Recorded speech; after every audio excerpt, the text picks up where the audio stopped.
May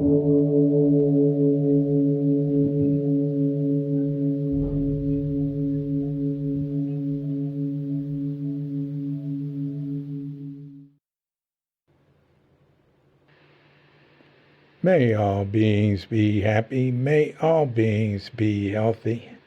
May all beings be free from harm. May all beings love life. May all beings awaken.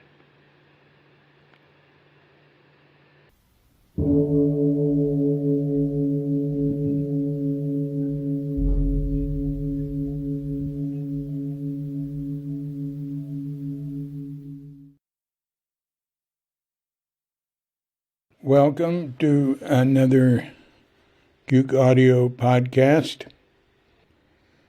I'm DC, the poobah of Cuke Audio and Cuke Archives. I pray that you and yours are safe and comfortable and able to get out and do whatever you want within the confines of the universal precept to do as little harm as possible.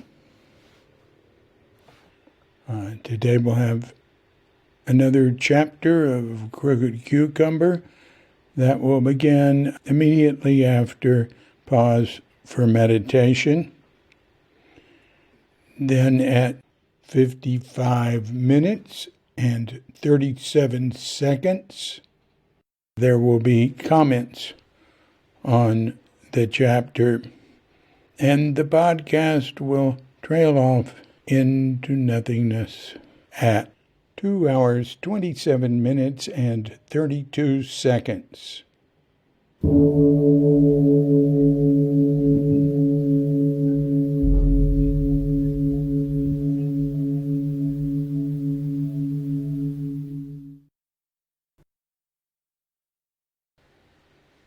Now, before we begin the chapter, there will be pause for meditation.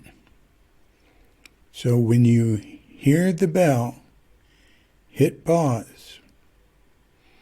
Meditate for as long as you like or not. And when you're through, hit unpause. And we will be there waiting to hit the bell to end meditation.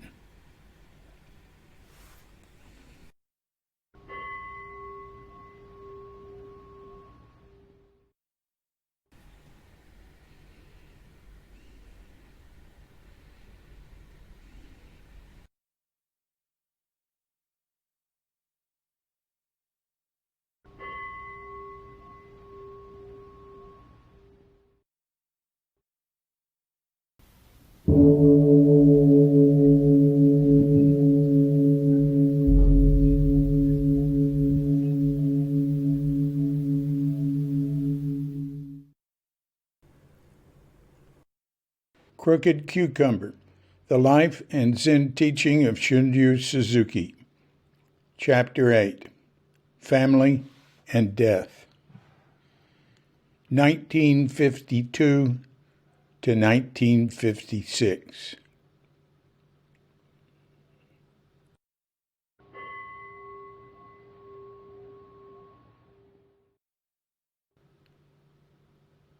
Most problems we create because we don't know ourselves.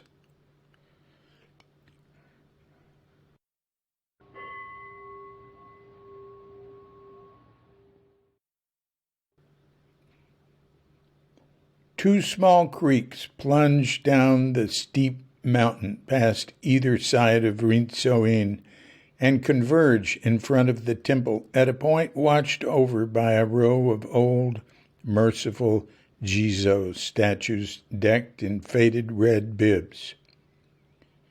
The rainy season was 3 months off, but in late March of 1952, the rocky creek beds were swelling with gushing spring runoff from the wooded and tea-hedged slopes above.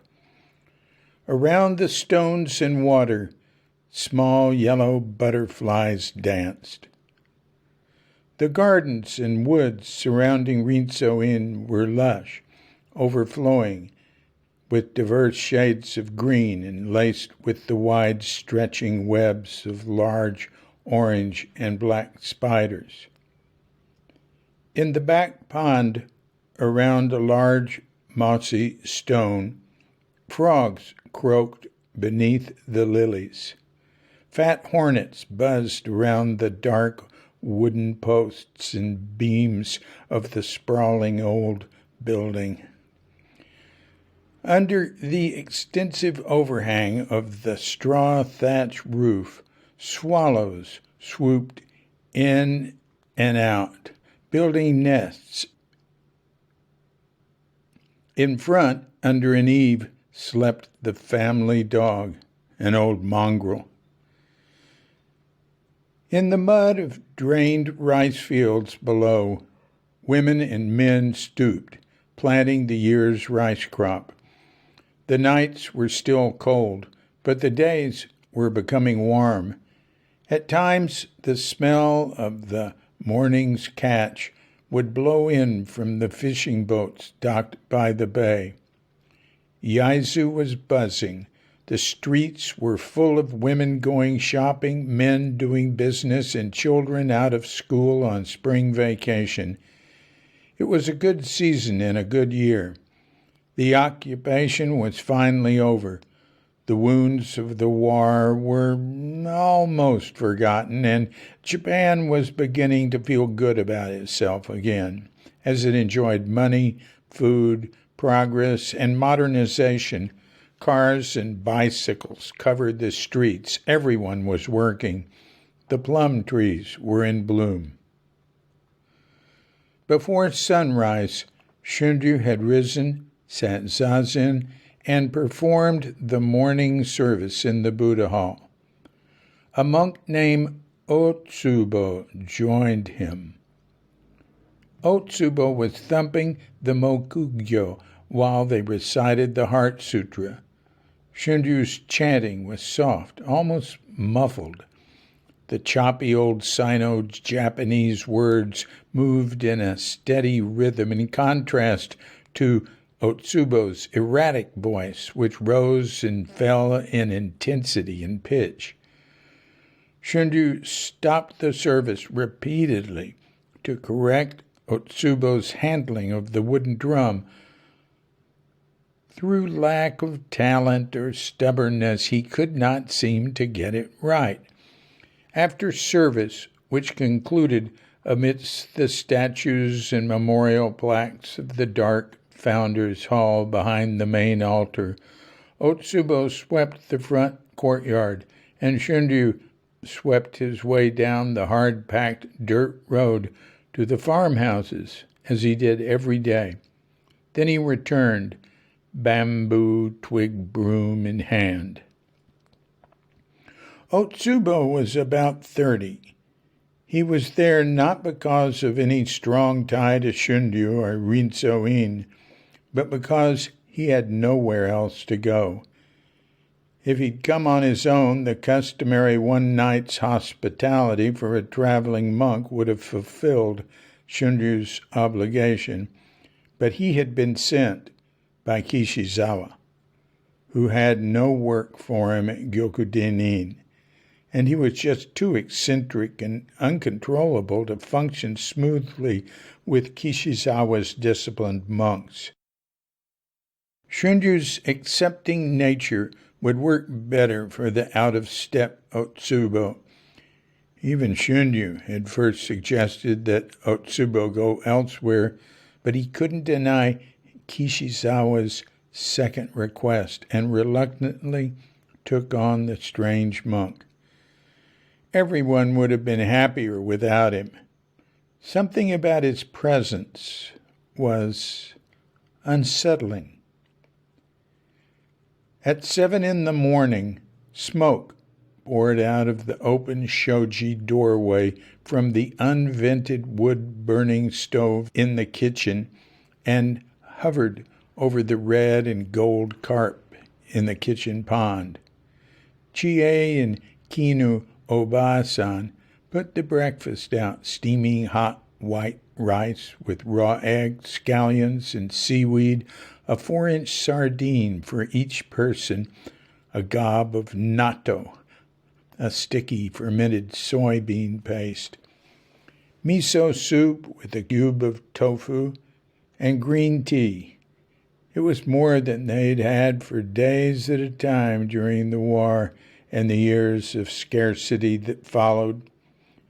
The women sat at the large, low table with the children. Yatsuko, 17, and in her next to last year of high school. Hoitsu, 12, and taller than his father. Omi, 10, the quiet, artistic girl. Otohiro, 7, and just starting school. The monk Otsubo was uncomfortable with others and ate by himself on the steps leading down to the bath area. Everyone gave him plenty of space. Shunryu also ate alone at his own table, a short distance from the family. It was an old patriarchal custom. Everyone was quiet. Periodically, Chie would pour tea for him and offer more rice. Shunryu responded with monosyllables or short gestures. After breakfast, every day he said, "Ohayo gozaimasu," and his family responded to his good morning in kind, their bodies bent in respect. He would wash his own bowls. No one else could touch them. Then he went to his room to get ready for the day. Chie put his cloth-wrapped box lunch into his bicycle basket. He was off down the hill with the equivalent of "be back later." Chie calling back a response and tilting her body in farewell. These would be the last words they would ever speak to each other.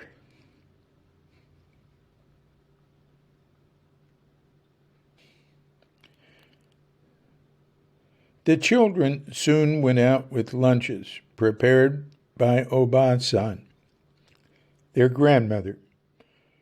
As there was no school, the girls went to the shopping street to do errands and meet friends, a 30-minute walk. Hoitsu and his little brother went down to the flats by the river with other neighborhood boys to fly kites and throw rocks in the water.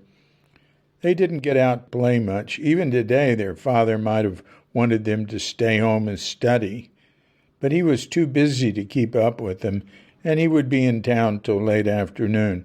The children would be gone most of the day as well. They didn't like to be around the temple when Otsubo was there. Otsubo hadn't gone into town to work, as he sometimes did. The day before, he had helped do a memorial service for a family at Zuioji, Sugiyama's temple. It had not been clear when Otsubo had first arrived that he could handle that sort of responsibility. Sugiyama, who had assisted at Rinsoin since 1937, said that the first time Otsubo had shown up at his temple, he heard someone calling from outside. When he went out, Otsubo was on the ground rubbing his head into the dirt, saying, "Please be good to me," a customary greeting delivered in an uncustomary way. If he wasn't doing something weird, he'd find small ways to express his contrarian nature. At Sugiyama's father's funeral, Shunryu admonished Otsubo for pouring his miso soup over his rice. Combining dishes was not proper form, which is especially important to priests. Still, Shunryu was generally tolerant of Otsubo's oddities. He allowed the strange monk to wear the civilian uniform from the war days. It made him look like a soldier. Otsubo had been in the army during the war, and people thought that was what had made him so peculiar. He was considered to be a war burnout, a shell-shocked monk. Nobody wanted him at Rinsoin. The family resented having his dark cloud floating around the place. Chie had spoken to Shunryu about him a number of times. She said he gave her the chills. He especially frightened the children, who were afraid of his crazy eyes and had told their father so. He said that was no way to talk about another person, and finally he just told them to shut up. He spoke more politely to Oba-san when she mentioned her uneasiness with Otsubo. It couldn't be helped, he told her. Fine for him to say. He was gone most of the time, and they were stuck with Otsubo. Chie might be in charge of day-to-day life at Rinsoin, but Shunryu had the final say. Otsubo had first come to Rinsoin in the fall, but hadn't stayed long. He'd gotten into an argument with Chie and walked off. After a couple of fruitless months searching for a temple that would keep him, he returned. Shunryu took him back in without a word. Otsubo tended to hang out in back around the racks with the laundry drying poles, where he could cut up firewood for cooking and the evening bath. He wasn't much help inside the temple, but maybe that was for the best.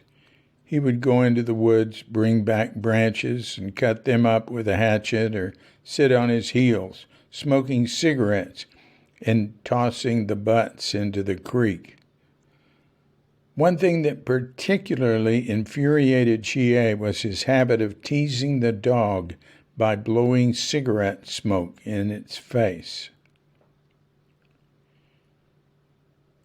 It was a quiet day at Rinsoin, March 27th, 1952.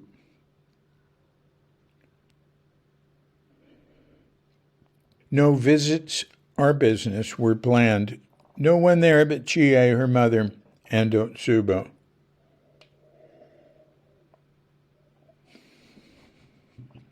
Even the old caretaker had gone up into the mountains looking for mushrooms. Chie and Oba-san kept working. Food had to be prepared. Tatami swept. Bedding aired and whacked. Delivery men met. Flowers picked and arranged at altars. Chie took care in selecting flowers from the surrounding gardens and hillsides, lush in the early days of spring. Like Yoshi before her, she specialized in ikebana flower arranging, and her aesthetic sensibility was evident at each altar and entryway. A little before 3 o'clock, Chie heard the dog barking in the genkan. She was as sensitive to his sounds as she was to the cries of her children and could tell that the dog was in distress.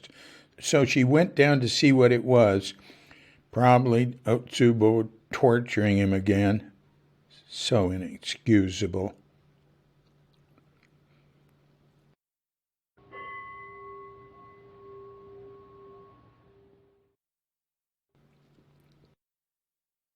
Our human destiny is to have suffering.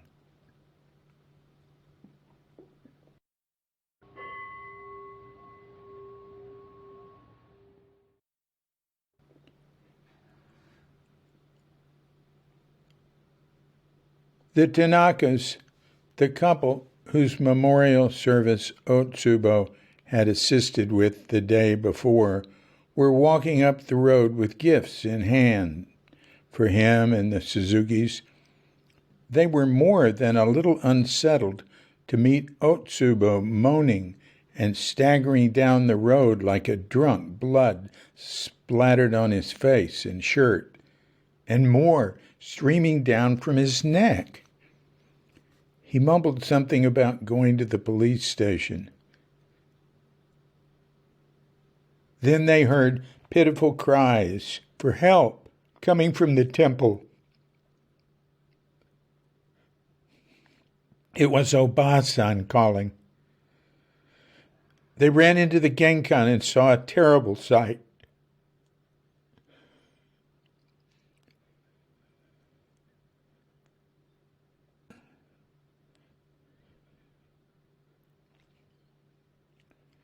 Chie lay against the wall by the wood stove, her whole body covered in blood.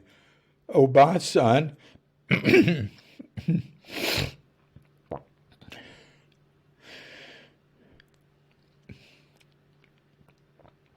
Oba-san was putting a thin towel over her daughter's head, futilely trying to stop the bleeding. Next to her, the dog's limp body lay in a pool of blood, and not far away lay a bloody hatchet. Mr. Tanaka ran to the phone and called for a doctor. Neighbors rushed up to see what was happening.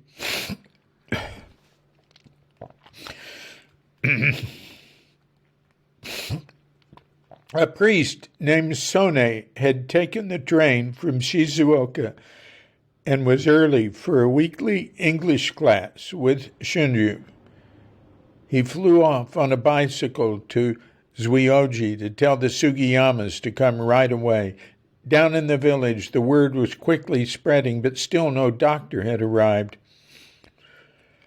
Hoitsu and Otohiro were playing by the river and had seen Sugiyama riding over the bridge on his bicycle as if in a great hurry. The boys knew he could only have been going to Rinso-in, so they followed out of curiosity.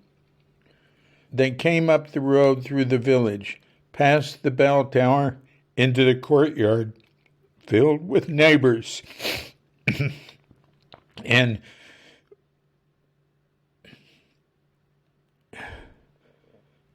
went inside to witness the horrible sight.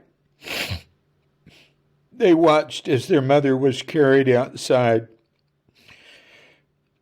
Yatsuko and her little sister, Omi, were walking up the road when a neighbor ran to them and said, "Something horrible has happened to your mother. Go quickly." The girls ran to find their mother lying unconscious, with Oba-san tending to her. Blood was everywhere. They stood with their brothers, helpless and overwhelmed. In town, Shunryu was stopped by a merchant who had heard rumors flying. He raced back on his bicycle to Rinso-in to find a police car in the driveway. Then he saw his wife.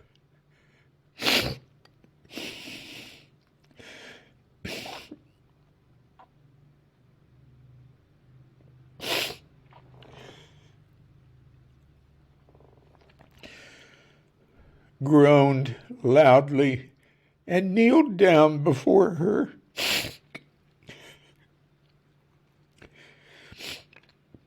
Soon he and Oba-san were in a police car, following the ambulance to the hospital. Otsubo had struck Chie 7 times in the face and head with the hatchet. There was nothing the doctors could do, and gradually her vital signs faded. Shunryu and Oba-san were with Chie when she died at 8 that evening.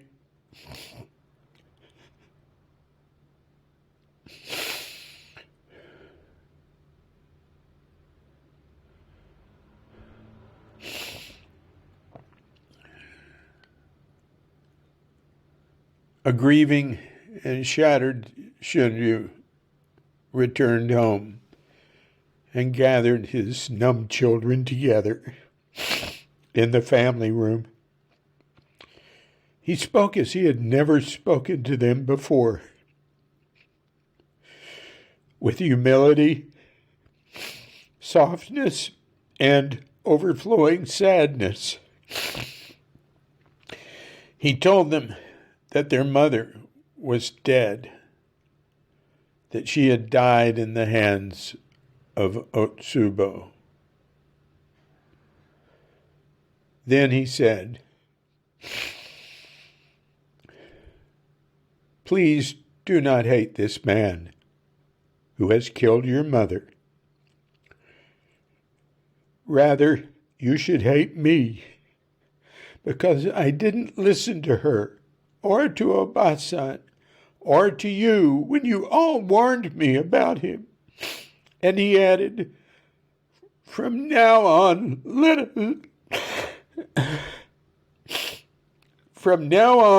let us be together."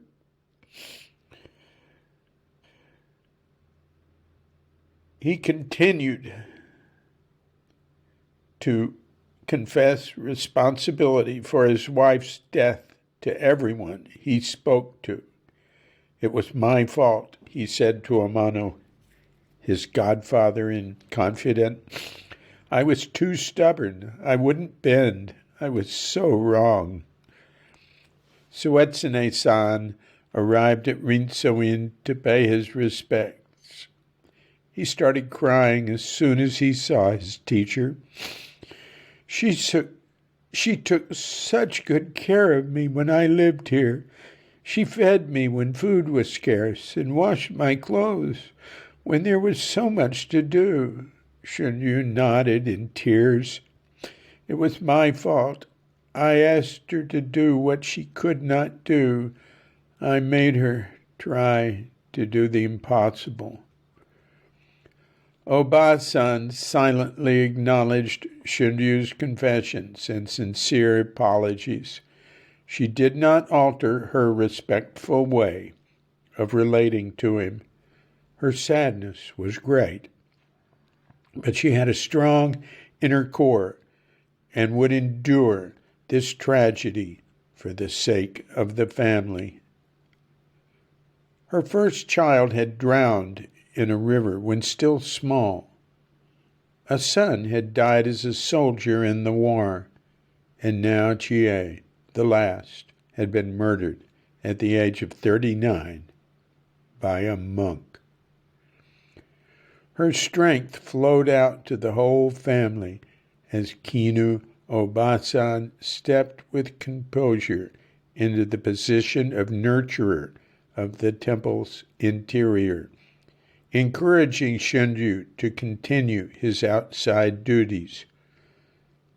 To dwell on her daughter's death in bitterness was not her way and would dishonor her daughter's life.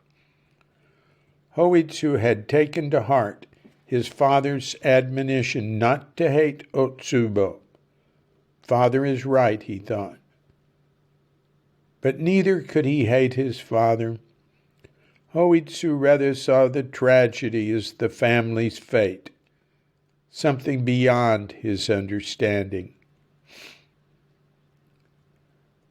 His older sister, Yasuko, did not adjust with such philosophical detachment. At first, she had been too confused to speak or to think. When she finally realized what had happened, she saw her mother's murder as her father's fault. The fact that he took the blame did not bring her mother back, and she could not forgive him. He had become warmer, but when she had a bad dream and called out for her mother, he scolded her harshly, with the same tough attitude he had always shown. He was making an effort, but Obasan was the one who could come closest to filling the vacuum created by Chie's death. Yasuko's position as the oldest child was now all the more important. She determined to be strong for her younger brothers and sister. She cried least of all. Little Otohiro didn't think about blame or cause. He just wanted his mother and he wept and clung to Oba-san. Omi, the third child, the most vulnerable and dreamy, became even more quiet and withdrawn into herself. In an outpouring of sympathy, people came to the temple to console the family and to thank them for Chie's good deeds. For years, they would continue to remind the children of how much their mother was loved in the community, how much she had contributed, and how much she would be missed. She had always kept food in the basket of her bicycle to hand out to the hungry. She had served her husband and guests in sickness as in health. Her life had been a full and useful one. Otsubo was tried for the murder of Chie Suzuki, acquitted by reason of insanity, and sent to a mental institution. The night of Chie's death, Shunryu put his futon in the room in which his children slept. They all huddled together in silent anguish. He would continue to sleep in the same room with them for some time, and even though the children would still be raised by Oba-san, he was less distant. He would hold Otohiro more and listen more attentively to what they had to say. Shunryu's life had been deeply changed. His heart softened, and his ears opened. He would always harbor a deep pain, unexpressed in words.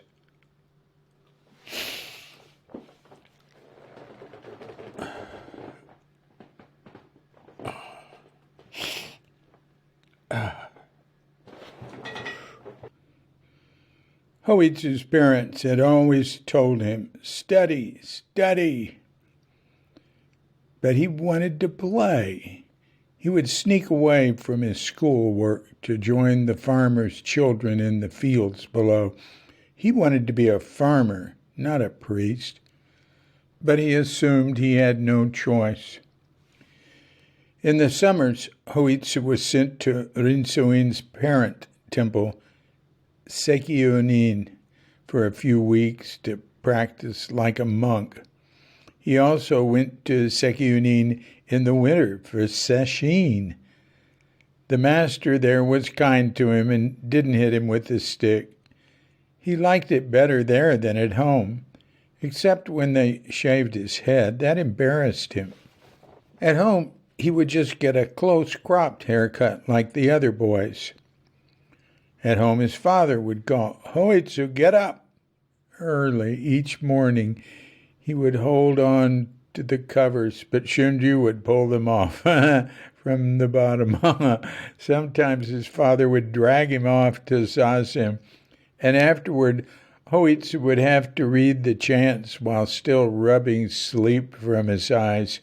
He didn't at all like the idea of becoming a priest. Then one day, he was bicycling home from town with his father, and Shunryu said, "You don't have to be a priest, you know." "What? I don't?" "No, it's all right if you study hard and become something else, but study hard."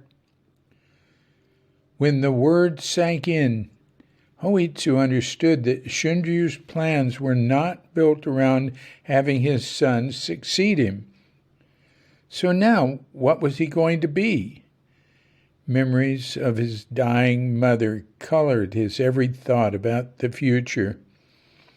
There were some simple books on Buddhism in the temple, and he would look at their covers now and then. Finally, he read one, then another, and thought about his life. And now and then, Shunryu took Hoitsu to hear Kishizawa lecture. Hoitsu was 12 years old, and didn't understand what was being said, but he knew he was hearing a great teacher, just as Shunryu had known when he heard Okasotan as a boy. Something began to rub off. One day, Kishizawa spent some time with Hoitsu, showing him a seashell. Shunryu and Noiru stood off to the side and left them alone. When it was time to leave, Kishizawa said, "Would you like to have that seashell?" Hoitsu said yes, took it home, and hung it in a special spot.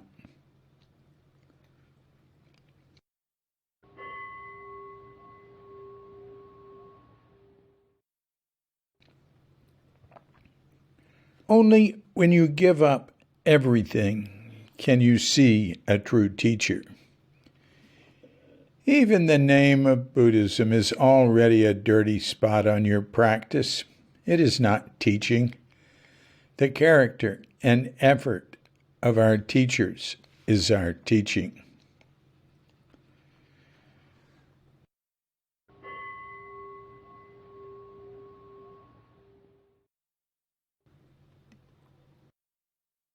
Kishizawa was a lover of books.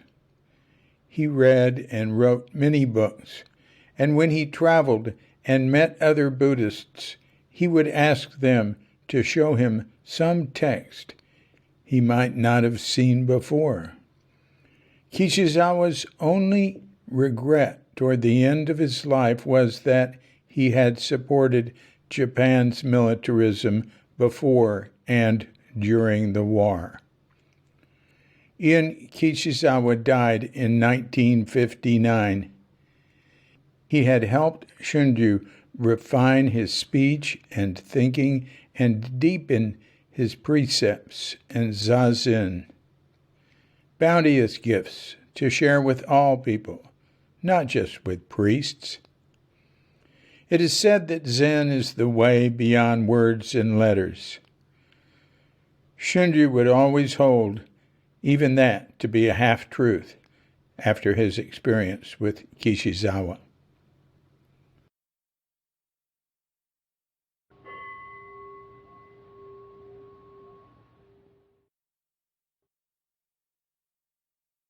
Sincere practice means to have sincere concern for people. Our practice is based on our humanity.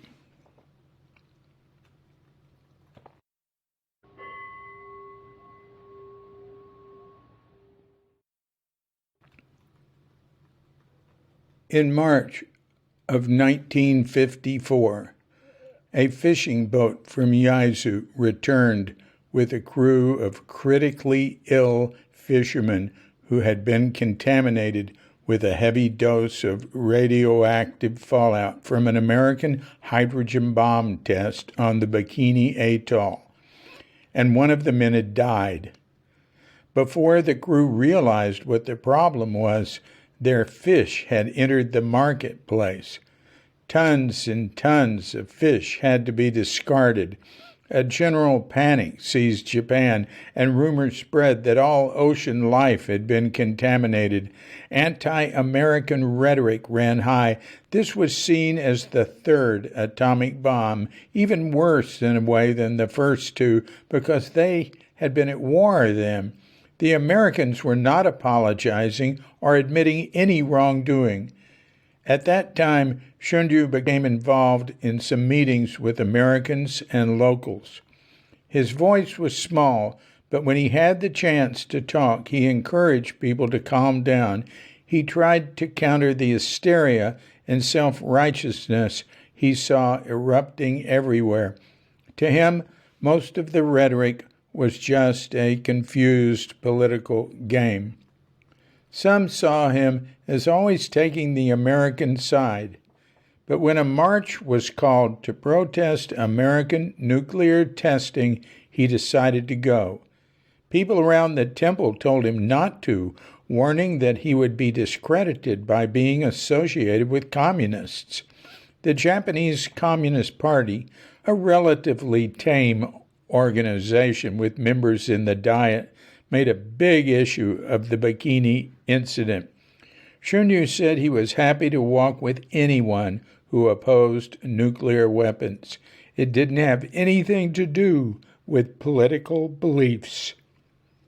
It was just a chance to make a small statement for peace. He wasn't an outspoken leader, but walked unobtrusively with others, doing what he thought was right. Masaji Yamada, one of the senior Danka of Rinsoin, who lived just below the temple, had watched Shunryu carefully through the years. He was from the oldest and most conservative family in the village. Masaji didn't criticize Shunryu for going on the march. Everyone knows he's a pacifist, he said, and especially pro-American at that. But he does not force his views on others. Like Son, Shunryu-san is a priest, as a priest should be. He recites the sutras well and isn't preachy. Just below Rinsoin, at a bend in the creek, right at the spot where Shunryu would stop sweeping the dirt road every morning, a Danka family named Yamamura lived in a pristine thatch-roofed farmhouse. Young Masao Yamamura was often out in front of his home, and Shunryu would come over to say hello. It was 1956. Masao was 22. The young man treasured the opportunity to talk to Shunryu. As a boy, he had looked forward to the day when he would be old enough to join Shunryu's post-war program for youth. But that program had ended in 1951. Nevertheless, he felt he was learning a lot from Shunryu in those occasional morning talks. To Masao, there was no one else like him. It was from Shunryu that Masao first heard the word internationalism. Shunryu told his young friend that the Japanese must learn from their mistakes in the 30s and 40s and must help the world get beyond the Cold War. Shunryu didn't say a lot at one time, but he chose his words carefully, and in time they added up. We must educate ourselves about the ways and languages of other peoples, Shunryu said one day. We must think globally and not be limited by national boundaries in order to achieve world peace. At times he'd mention his old yearning. I want to leap the border. Why is that? I want to do more with my life than what I'm doing, more than look after the Danka here. Where would you go? Abroad, maybe America. What do you want to do there? Teach Buddhism for world peace. If I could do that, my life would be fulfilled. Masao knew that Shunryu was expressing ideas that he didn't necessarily tell to his family or fellow priests. Most people's worldviews were narrow. They, as well as the Danka, had faith in him, and he in them, but they didn't necessarily know his dreams.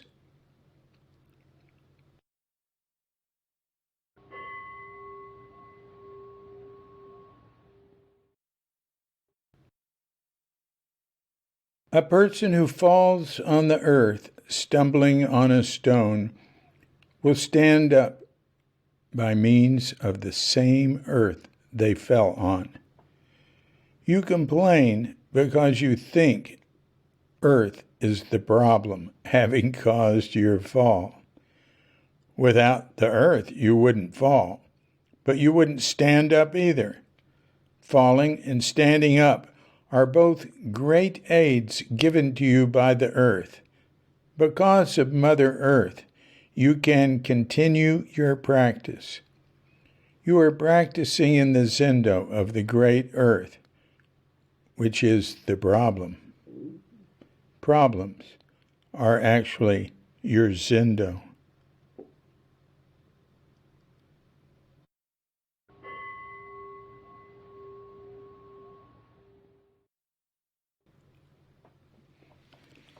At Seison the potter's home, Shunryu liked to take off his outer robe, lie down on the tatami, even drink some sake, though he had to be careful because it didn't take much to put him to sleep.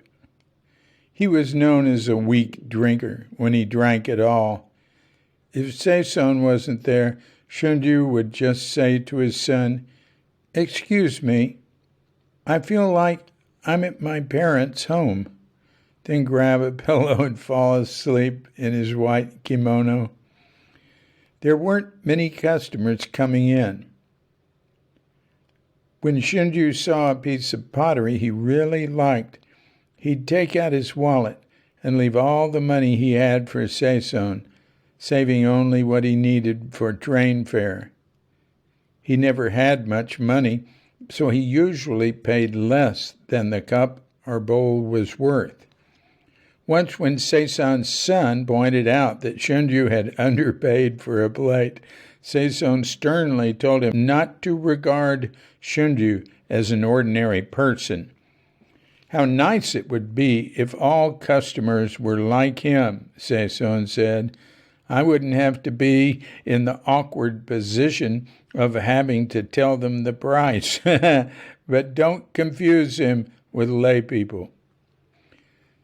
Seison was 10 years older than Shunryu, and Shunryu treated him like a senior monk. After the war, when Shunryu had not attended Seison's pottery class because he didn't have any money, Seison had scolded him, saying, "This isn't just something you buy for your own pleasure." So Shunryu kept coming, whether he had money or not, and considered Seison one of his teachers. When Seison showed Shunryu a beautiful large pot that bore his characteristic splash of crimson, he told Shunryu he wasn't going to sell it. "Good," said Shunryu. "I'll take it." And he did. Later, when Seison and his son were visiting Rinsoin, he brought a wooden storage box he had made for the pot. Shunryu asked Seison if he would give the pot a name and write it in sumi on the box. "Pot stolen by a monk," Seison wrote, to Shunryu's delight. The ashes of Seison's oldest son, who had been killed in the war, were finally received from abroad. Shunryu came the day before the funeral in his work clothes to help with preparations. The next day, he wore his most beautiful robes to conduct the ceremony. It was one service that meant a great deal to Shunryu, but that wasn't true of them all. As had been his fate since he was 13, Shunryu had to do endless memorial services in people's homes. He would stay afterward to eat fancy meals and accept the family's contributions tucked into white envelopes tied with black ribbon. In the evenings, he would sometimes end up in noodle shops and bars with his friends. Shunryu was well respected and popular in Yaizu, but his life consisted of either priestly duties or socializing with friends. It was not the life he had dreamed of as an idealistic young man. On most days, Shunryu would do the morning service and then set off to town on his bicycle. Unless there was a funeral or meeting to attend, he would frequently not return till after dinner or even after bedtime. He had some responsibilities at nearby training temples, but all he did was help out with ceremonies or with the training of boys who were eager to do what was expected so they could take over their father's temples and leave the rigors of practice behind as soon as possible. Inevitably, he would get involved with the problems that go with such positions. Temple politics. He was disgusted not only with the current state of Zen as he saw it, but also with his own situation. He had some good friends among the temple priests and in the hierarchy, but there was nothing he could put his heart into. The children still didn't see him much, although he ate breakfast with his sons in Obasan and wasn't as distant and strict as he had been before his wife's murder. Hoitsu had been ordained as a monk by his father and would soon go to Komazawa University. Otohiro was still in elementary school. Yasuko was at college in Tokyo. Omi no longer lived at home. About 3 years after her mother died, she had started to act strangely. She would laugh at inappropriate times or wander away from home and have to be found and brought back. She couldn't apply herself in school and got caught shoplifting. Finally, her behavior became so unsettling that Shunryu consulted the family physician. Dr. Ozawa recommended that Omi go away for treatment. He thought her family could no longer take care of her. By 1957, she had been in an institution for several years.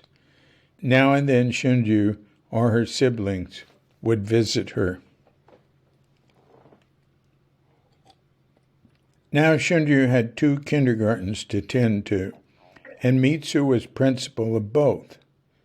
In April of 1954, he had opened a branch of the Tokiwa kindergarten near the train station. In a brand new building with living quarters for Mitsu, a second kindergarten had been created by popular request. He would see Mitsu in the mornings when he went to greet the kindergarten teachers. After stopping at the kindergartens, Shunryu would visit with friends. If there were no other obligations, he would go to Amano's hotel to socialize, drink tea, and maybe play Go. He would go to Zonin, his old temple, and visit with Kendo and his son Shoko, who had reluctantly decided to become a monk. Before leaving Mori, he would always drop by Seison's home studio. Some of Shunryu's friends, like Amano, threw business parties at Rinsoin, which were attended by geisha.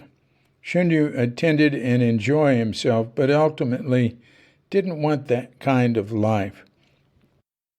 In many ways, Shunryu had a full and useful life, but it wasn't fulfilling enough for him. He could not be satisfied unless he was practicing and teaching the way of the many great teachers he had met and studied with. He had to pay his debt of gratitude to them, pass on the torch he had received, and engage with people in a deeper way.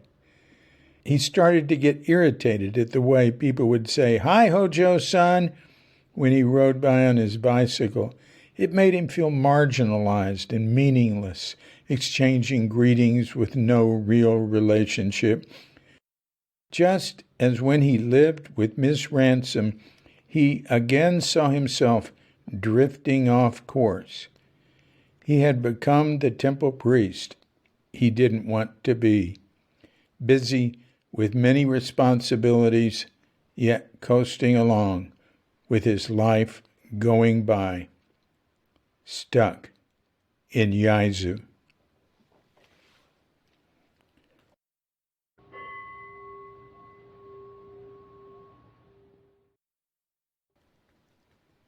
The idea of going abroad was always in my heart, even though I'd given up. I thought I'd given up, but I hadn't.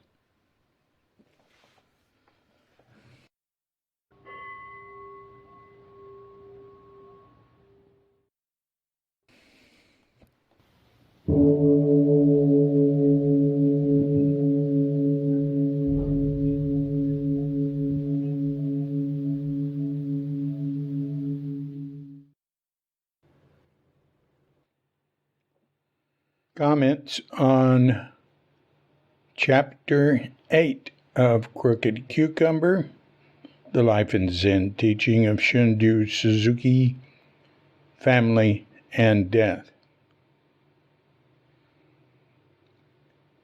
After I comment on this chapter, I'm going to read some comments from Brian Victoria on Chapter 6, the wartime, and on Chapter 7, the occupation. Brian is an expert on just those periods of Japanese history. There might not be any other foreigner to match the research he's done, and he and I have been in contact for years. Commenting on Chapter 8, well, it starts off with the story of Otsubo, and, I have been advised by Michael, my co-conspirator, not to wait till I can read things without emotion.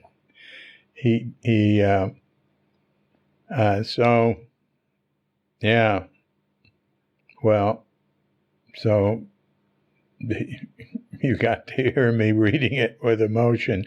One thing is, I haven't read this book. This book came out 20 years ago. Came out 21 years ago. He came out 21 and a half years ago. And, I deal with it for the Q.com and the archive and this and that. But I've never read it again. So going through it like this, reading a chapter a week, posting and commenting, I'm really going through it all. So when I get to that, it's just so much came out through me. Oh my gosh. Anyway, it won't be the last time.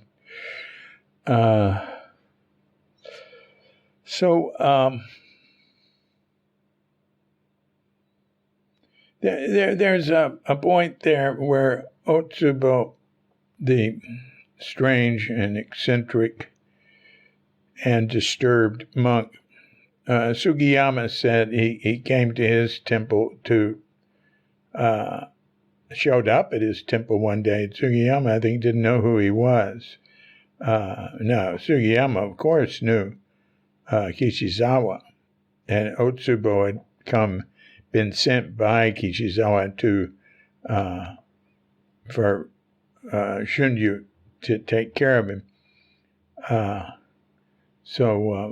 But the first Sugiyama was aware of, who had a nearby temple and had helped with Rinsoin a lot. It says all that in the chapter, but I don't expect you to remember that.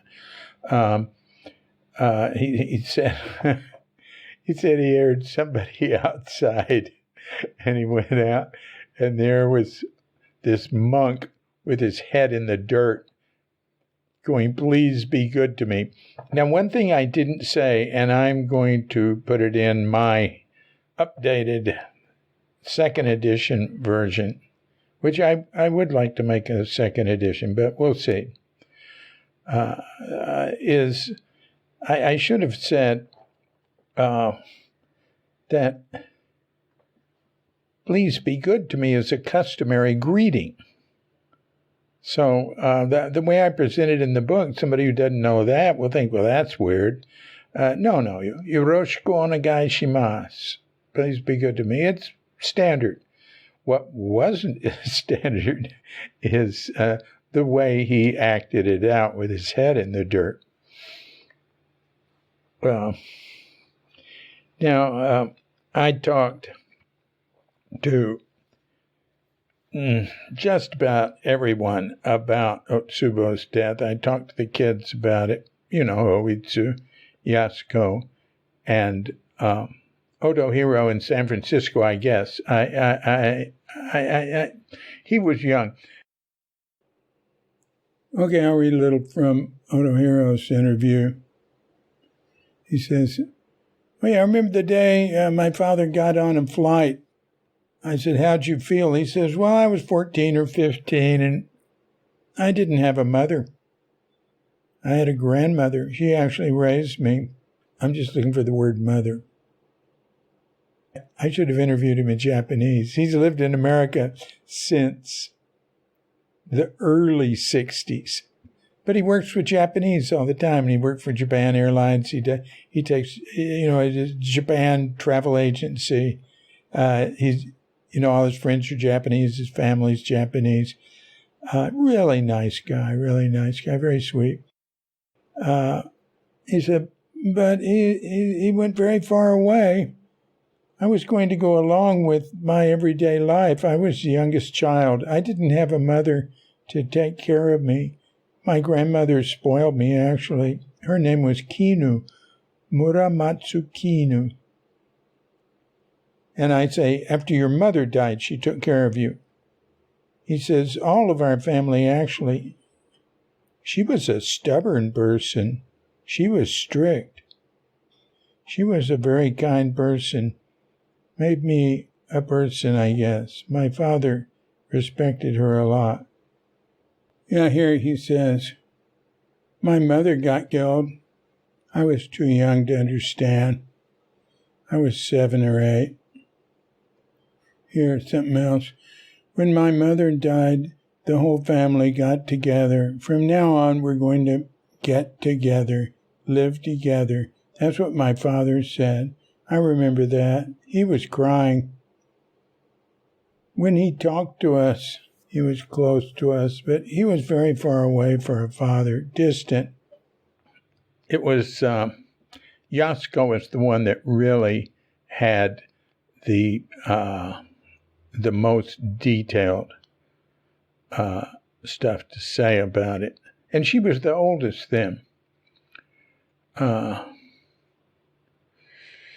Suetsune, of course, I talked to him about it, and also to Masaji Yamada, who's another one of the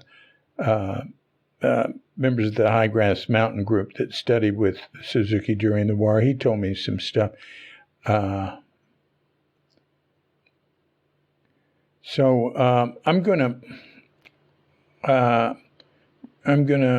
read you what I have Yasuko's interview on Q.com, but I wrote her interview out with commentary on it somewhat, which I don't know if I did that. I didn't do that on many interviews. Well, I took some interviews and made them into something else, but I think I'll go through the Otsubo stuff and then read what she had to say about it last. I'll tell you one thing. When the proposal was sent to Broadway, which was a new imprint of Random House for this book in, good Lord, I don't know when, 1995, 96, maybe 95 even. in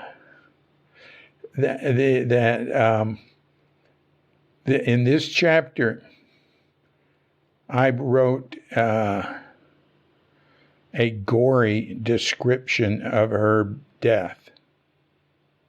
A blow-by-blow, you are there description. But I just did that to help get to get the book deal. I did not use it. I don't have it. Well, maybe I have it, but I don't know where it is. So as soon as I got the deal, I discarded it because I didn't want to, I just wanted to tell what we knew from who we knew it. So you get it from their reports, Now, there's one thing where it said that couple where that Otsubo had helped them with the ceremony the day before, and they were coming up the road with presents for him and for the temple for doing the memorial service or the funeral or whatever they did at their home the day before. I think Shunryu hadn't gone. Otsubo was helping Sugiyama with that. But anyway, they came up. They were almost at Rinso Inn, and then Otsubo staggers by them, bloody and, blood splattered on him. But also it said blood coming from his neck, and I did not explain that.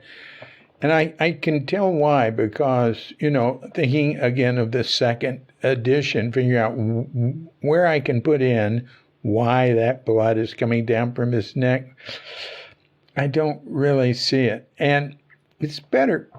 Oh, I don't know if it's better, but the reader can maybe guess what happened is he tried to kill himself after he killed the dog and Suzuki's wife. He struck his own neck, but, it's not easy to kill yourself like that. So he just decided to turn himself in and staggered down the road to the police department. That's not the only time I've heard of somebody who committed a crime going straight to the police. In Japan, and now there are people in America, I guess, who did do that. But I would say in Japan, the percentage of people that do a serious crime like that, like a crime of passion or a hit job for the mob, that just turn themselves in, is fairly high, and it certainly wouldn't be high in America, or it will be much, much higher in Japan. Where I lived in Okayama had a Yakuza, or a, Japanese mafia headquarters, pretty near where we lived. I used to ride my bike by it. And all those guys, man. I've been around, mob guys here in Indonesia. They're all nice and friendly and just like others. I mean, they're tougher and everything, but you can relate to them, but not in Japan. They don't want anything to do with a foreigner. They're associated with the right wing, with the Shinto, with the war, with the idea that Japanese are descended from Amaterasu, the sun god, that sort of thing. So, and they don't mess with foreigners. They go after Japanese, and they've come here to America. They've been a presence in America, going after Japanese in America. Oh, that's funny. I said they come here in America. I haven't been in America since 2013, but you know what I mean. But anyway, yeah, and I'd wave to them and go, hi, in Japanese, and they just wouldn't pay any attention. And also, they modeled themselves after American movie gangsters. The way they dress, and they're having that, sunglasses and maybe a toothpick on the teeth or something. So, anyway, there were two prominent gangs in Okayama. One of them was run out of town by people protesting, and before that was before we moved there. And I talked to some of the people who are involved with those protests. The Yakuza in Japan are not hidden. I mean, they have magazines. They have, buildings with the name above it. They're an integral part of society there. And actually, the gangs were here too when we first moved here, but that's not now. They've lost their status because of Joe Cowie coming in as president, and because of the guy who's in charge of the police in Bali now. All right. So, but before we moved into our house, there was a Yakuza coffee shop near it. And I went in there once, and they didn't have anything. Well, I mean, it was a coffee shop that catered to them. And I went in there to work. All I could get was some tea. And they weren't real friendly, and it was dark and spread. I never went back. Well, I discovered it was a place that Yakuza go. They don't want any foreigners there. But there was a Yakuza boss from one of the gangs at the dentist office with his wife. And a guy from the other gang came in and shot him in the head and killed him. And then that guy sat down and waited for the police. Well, that took a while to get to that point. So Tsubo was walking down the road.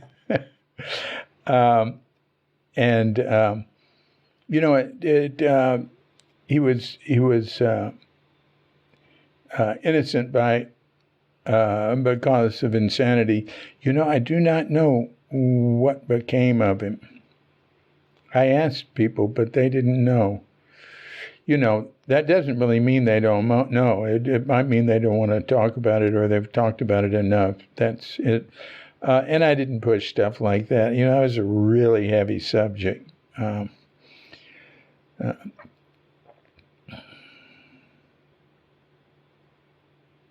So here I'll read Yatsuko from her interview. I'll read a little bit outside of the material on Otsubo, but try not to repeat things that were in the chapter. So I call it Yasuko Oishi Comes to Visit. So I was staying at Rinso in the temple, and she was living at home with the family, but she was running one of the schools that Suzuki founded, and that where Mitsu Suzuki was the principal. April 1994, interview by David Chadwick with Shunryu Suzuki's eldest daughter in Yaizu, Japan. Translated by Kyoko Furuhashi and Shizuko Takatsuka. Yeah, Fred Harriman didn't do this. It says this edited version was created in July of 1997. All right. Hoitsu, Shunryu's eldest son and successor to his temple, had opened up a little in our first talk. I could still tell that there was something bothering him, but at least he'd woken up to the fact that I was there for a purpose and that I needed his help. On his way back to the gallery, he took me to a yochien, a kindergarten or preschool, one of two that his father had founded after the war. It was a homely building. Good Lord, where did I get that word?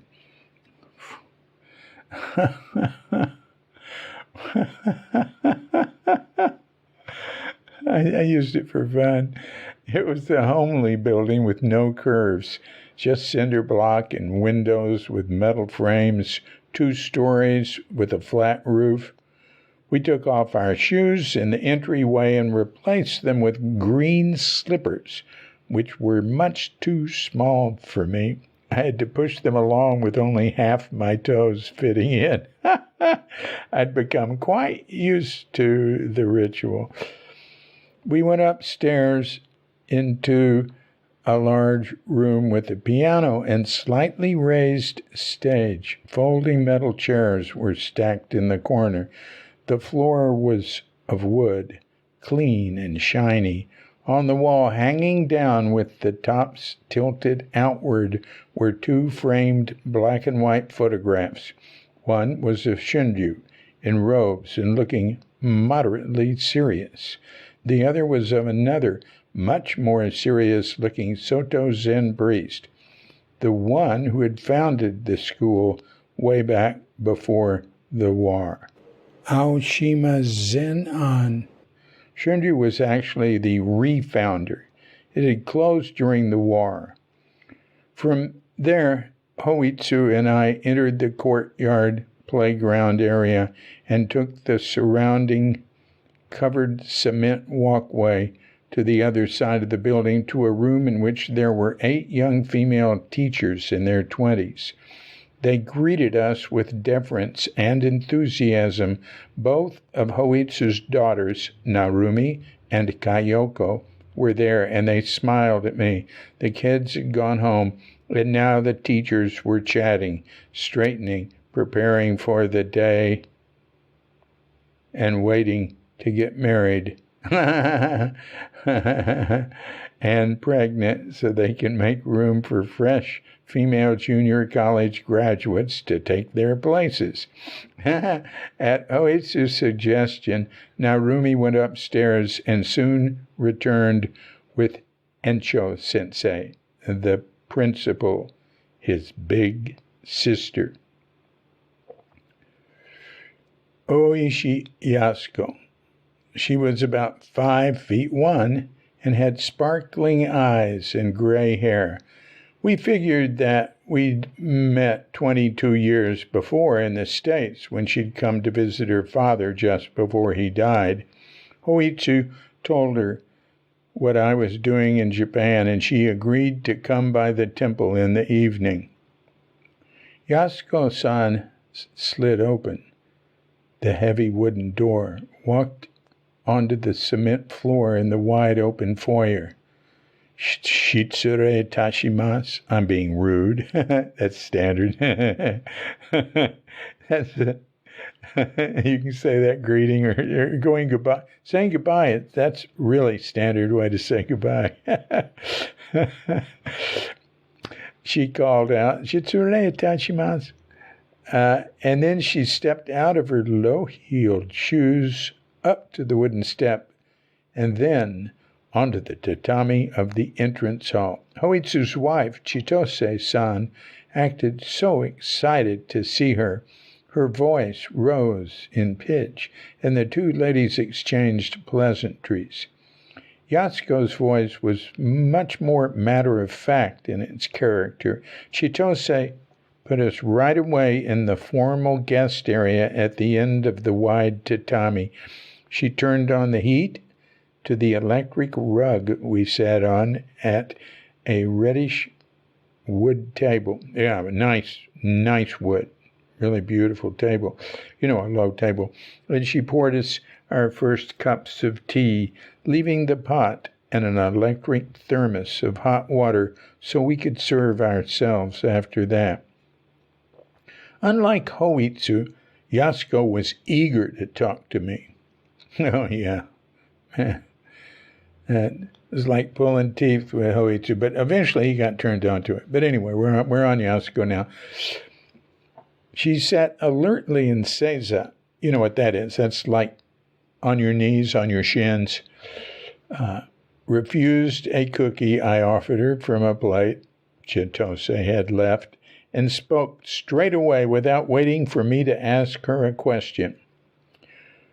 Yatsuko's Japanese was easy for me to understand. I only spoke with her this one time, but I was very pleased with the interview. I was born, she started off, at Zone-in, Showa 10. That's 1935. On November 11th, I am a boar. Hoitsu is a rabbit, and my father was a dragon.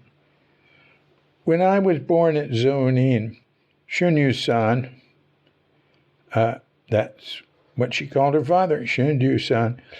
I don't mean that's what she called him when he was alive and she was with her.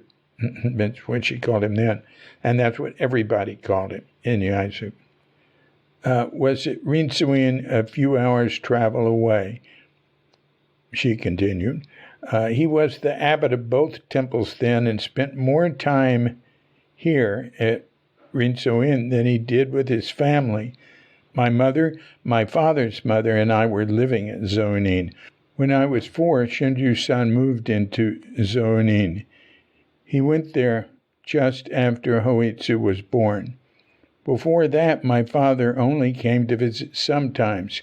He was a tanshin funin. That's the husband who lives away from home. Very common in Japan. I heard that term a lot and knew many women whose husbands would be there like 1-2 days a week, working in another part of Japan. A great train system, so really easy to zip back home in a matter of hours. Yasuko straightened her dress on her lap and sat up straighter. She looked at me and smiled slightly. My father was scary, she said, slowly and with emphasis, because we weren't together much. My father was almost like a stranger. Now, at this point, I skip a bunch because it was in the chapter. And she says, he was the sort of monk who was aloof or otherworldly. He really wasn't caught up by family life. He thought about people in general more than his family. He thought about the masses. He was a real religious person. I understand that now. When I was a child, I didn't understand. When I was a child, I wanted my father to consider his own family much more and to be fatherly. He wasn't so scary anymore after he went to America. Why was he more kind later? Maybe he wasn't really scary. Maybe it was just me. Maybe it was because I was afraid that he looked scary. Even though I was scared of him, I did notice that he didn't give orders to others. He wasn't bossy. He let me do anything I wanted. He wasn't too fussy. He was just busy. I learned at school that Japan was doing the right thing. This is during the war. I never doubted the rightness of our going to war. Gradually, I realized it was wrong. So we have to compensate or make up for what we have done in the past. And I just wanted to throw that in. And here's a little something else. Oh, here we go. I say, it is a very sad thing, and I'm sorry to ask you, but could you please tell me about the death of your mother? She nodded seriously and paused for a moment, looking down. Because this is a temple, it was open to anyone. There was a monk named Otsubo, who came from very far, and even we children were afraid of him. I remember my mother telling my father that she didn't like him, that he was creepy. And then I skip a whole bunch, She says, I didn't hear this from my father personally, but I think the reason he went to the States was not just to teach Buddhism abroad, but because he felt some responsibility for my mother's sacrifice. I think he went there for my mother's sake, because he didn't want her to have died in vain. And also, I think he wanted to revitalize himself for his own mental support, for mind food. My father spent very little time with the family after he went to America, but it was his way to care for us by trying to be a good religious person in a foreign country so that my mother's death wouldn't be in vain. I think his religious activities were for us children as much as for the people in the States. We didn't understand at the time why he did that. We felt deserted. He left 7 years after my mother died. I was 23. He married Mitsu in December of 58 and went to America in May of 59. Mitsu joined him 2 years later. Yasuko paused and wiped her eyes.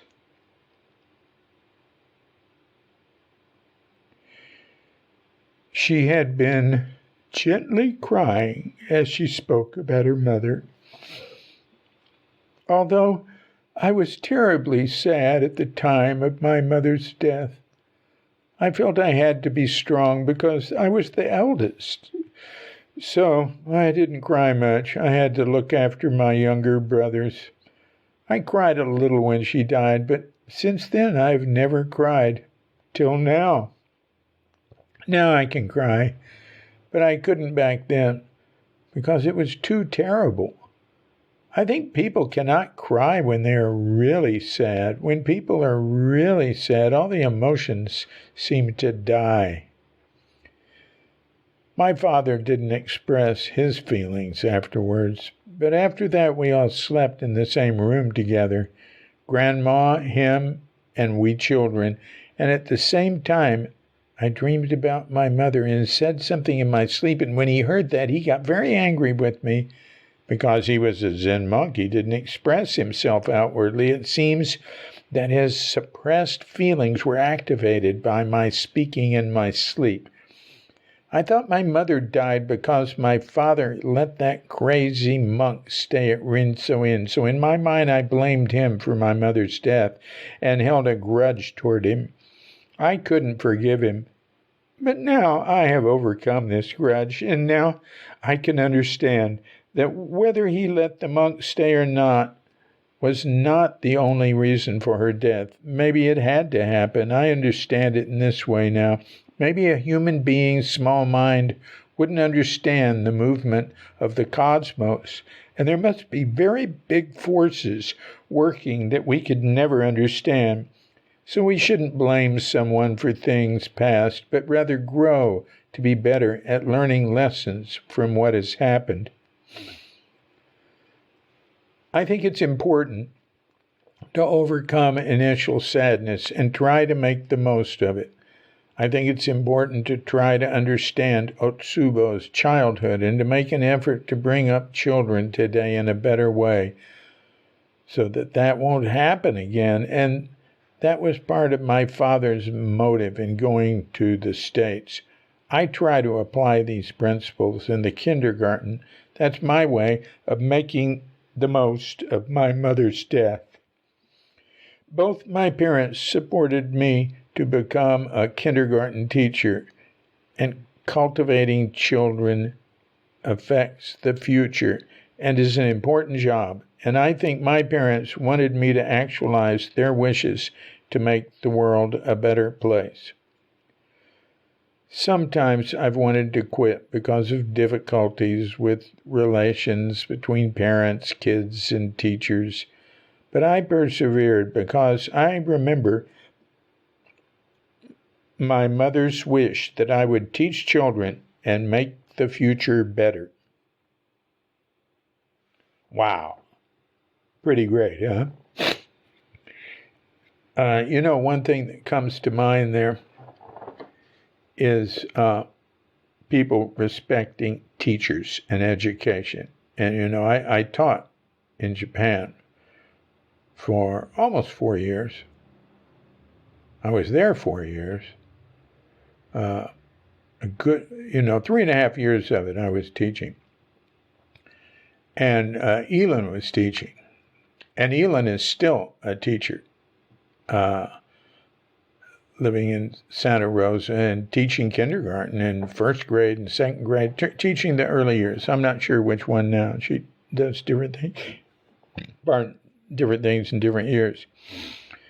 And gee, I haven't talked to her about this in a long time, but it was really nice. We had a couple of hundred kids we were teaching in different classes in different places. We took a train out of town to teach all day at a culture center. I mean, there were, good Lord, 100 on that day, both of us. And I'd be walking down the street there, and a shopkeeper would be out sweeping, and he'd say, thank you for teaching our children, Sensei. Can you imagine that in America? Some school teacher walks by and people go, thank you, teacher. They really respect teachers there. They respect authority, sometimes too much. And they, accept what authority decides, but sometimes too much. Yeah, you can get out of balance on that side, of course. But it was really nice having, people would introduce us. They said they're very good English teachers, very qualified. They always overstate and stuff. It could be somebody that doesn't know anything about you. They doesn't do the same thing. And then the other person would go, oh, thank you so much. Of course, a lot of that's just formality. But formalities have a place in the world. They help reinforce qualities you want to encourage. All right. So that's it for Otsubo.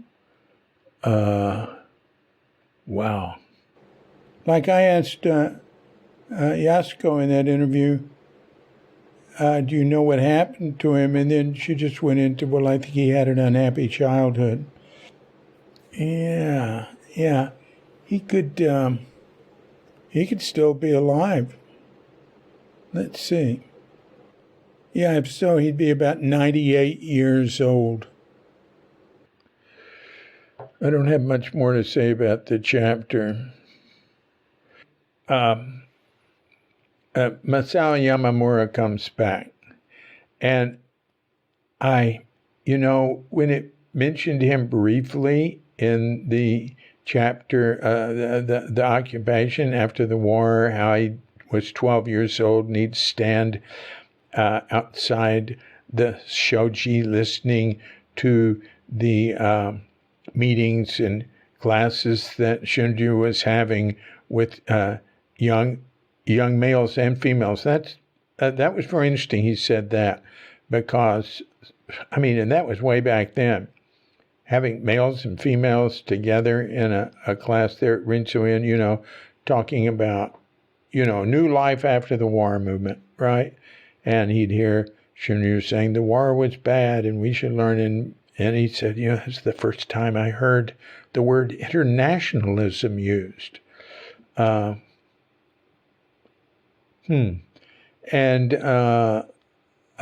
anyway, I read the whole interview with him, which isn't real long.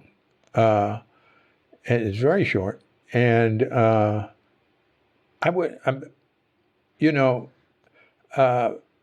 forgot that it was all stated in pretty well.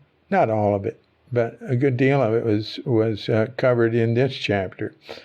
I was glad to see that. But I talk about working on an edited version of Crooked Cucumber. I can see now I'll have to have an edited version of the comments. Maybe I can make something out of that without all of the tangents. Yeah, it's very different when you put something down on paper. It's completely different. My God. And, well, but for me anyway, I would imagine that, well, people who are on serious TV, they're very edited and very disciplined and organized and have to use as few words and get through everything as quickly and efficiently as they can. And that's a little bit what writing is like. You don't want a lot of extra stuff. You want to cut everything you can. Oh, all right. My only other comment about the chapter is that it says that Hoitsu Suzuki had been ordained as a priest. Now we'd say priest in America. I like Richard Jaffe, Richard Jaffe's phone chat goes up today, and he's an old San Francisco Zen Center alum and a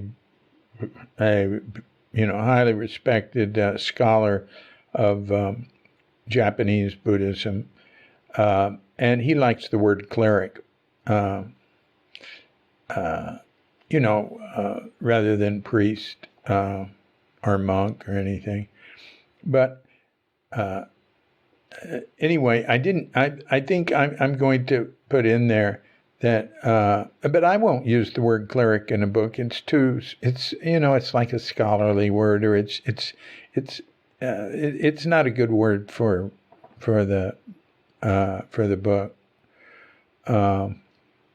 I like it in conversation to be accurate and that sort of thing, but it's not a warm word. But anyway, I want to add in there that he was ordained by his father. And because I didn't say that. All right. So, what I'm going to do now, I'm going to read you from Brian Victoria's. Brian wrote Zen at War, other books on the support of Japanese militarism and war by all the religious institutions of Japan, and he really exposed it, and he's very well known for that. And he's quite a scholar. And God, his life is so interesting.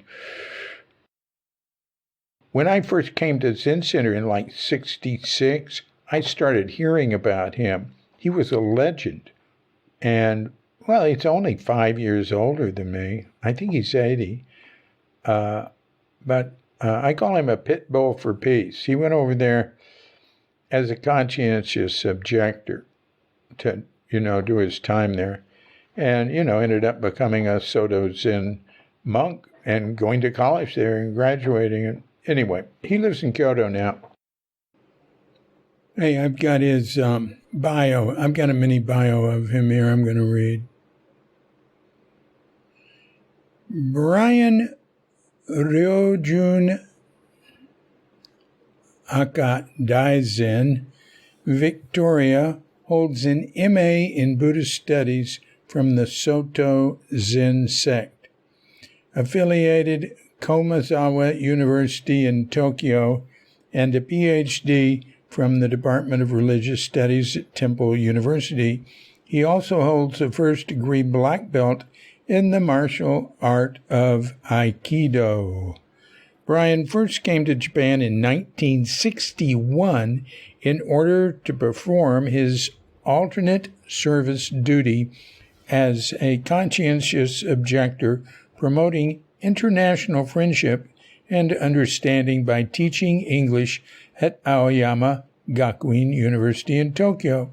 It was during this period that Brian began his Zen training as a layman at the Soto Zen Monastery of Eiheiji in Fukui Prefecture. He then formally entered the Soto Zen priesthood in 1965 as a disciple, of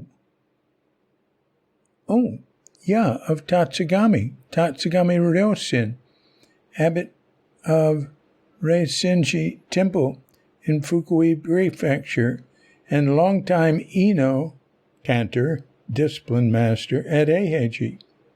And you'll hear about Tatsugami more because he comes to Tassajara later in the book.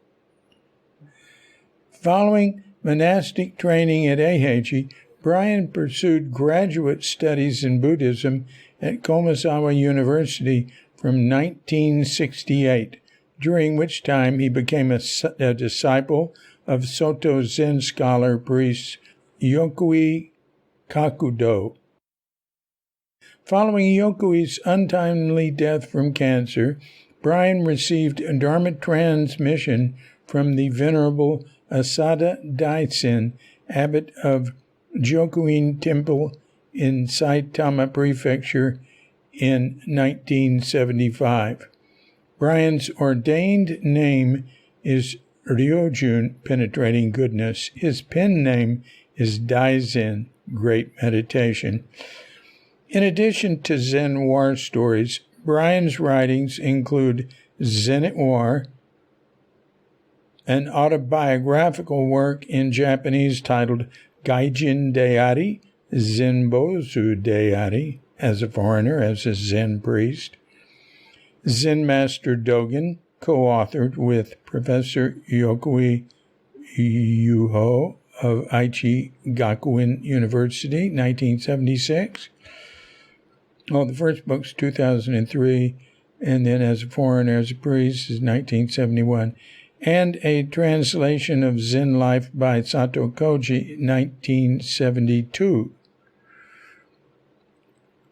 In the past, legal and nonviolent opposition to U.S. involvement in the Vietnam War, coupled with support for political prisoners throughout Asia, led to Brian's deportation from the Republic of China on Taiwan, the People's Republic of China, South Korea, the former Republic of South Vietnam on 2 occasions, and that was in 1970 during the war, and eventual imprisonment and visa cancellation in Japan. My understanding is that his case, I think this is true, went all the way to the Supreme Court in Japan, and I think he won. Or maybe it was, I don't know, I have to ask him. Anyway, he's there.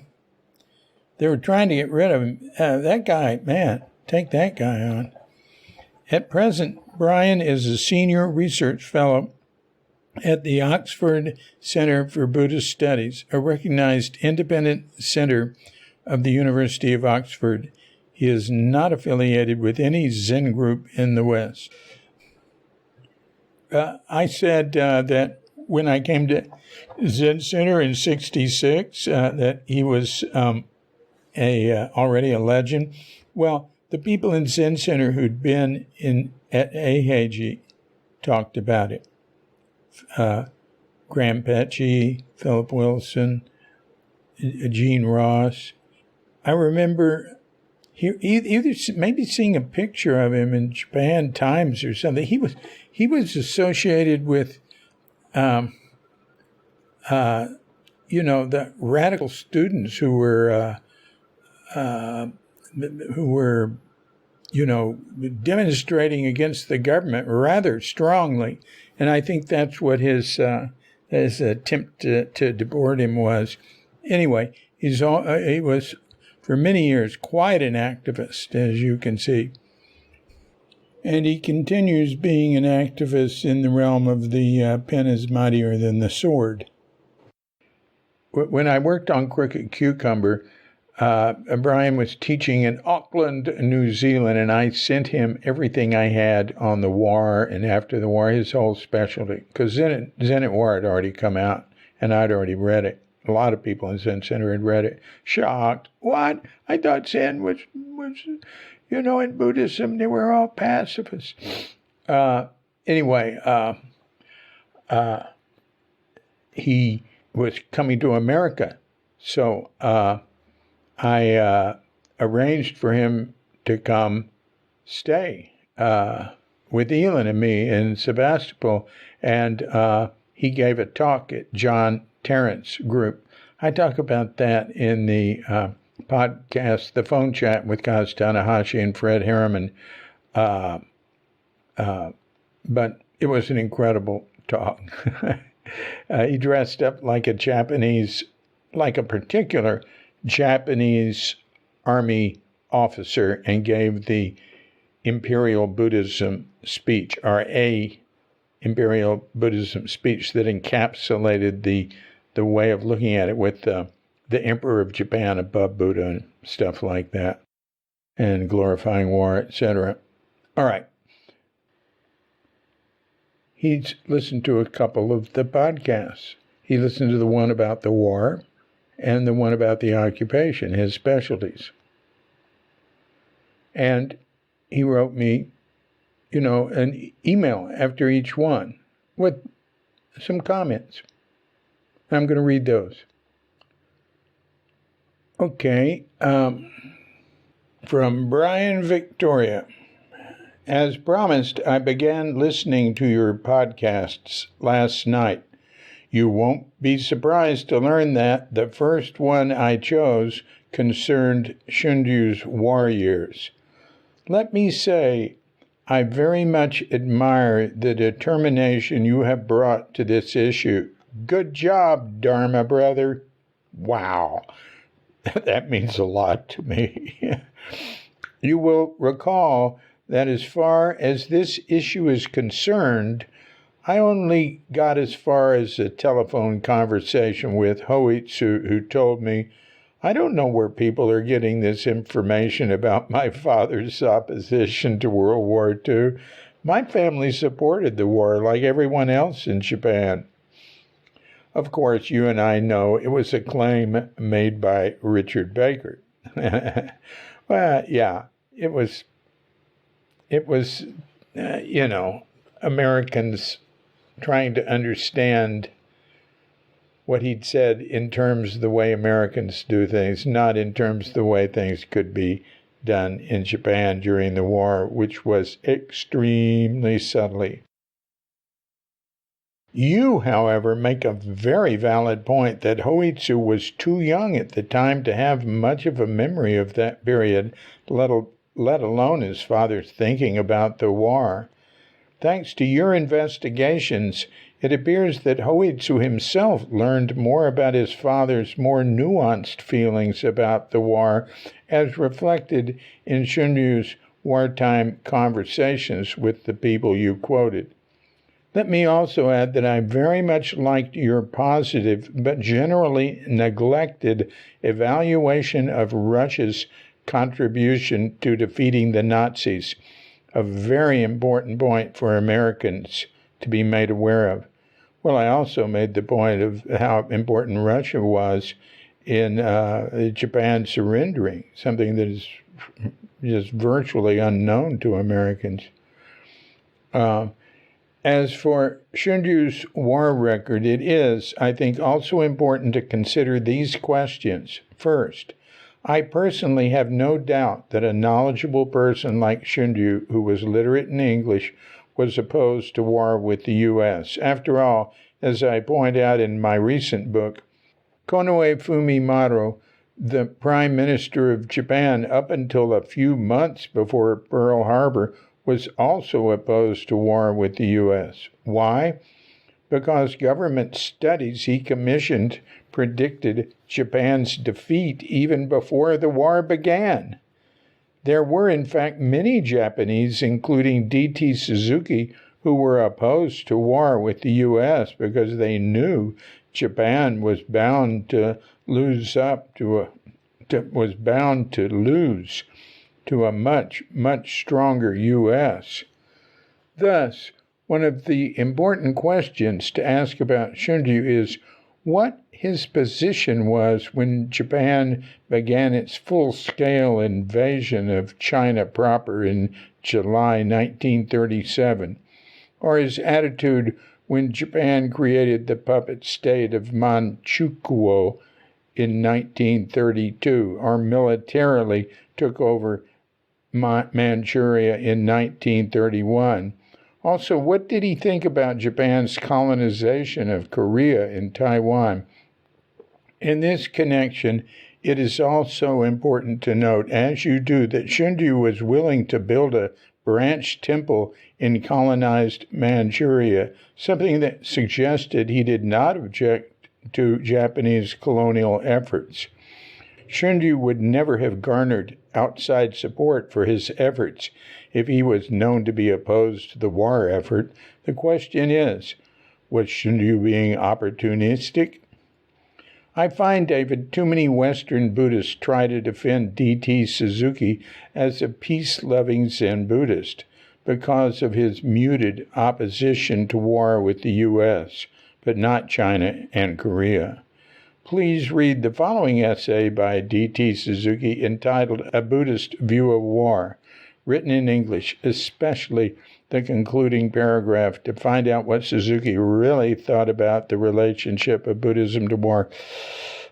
That's on the Zen site, A Buddhist View of War by D.T. Suzuki. You can find it by just Googling that, the Zen site, A Buddhist View of War by D.T. Suzuki.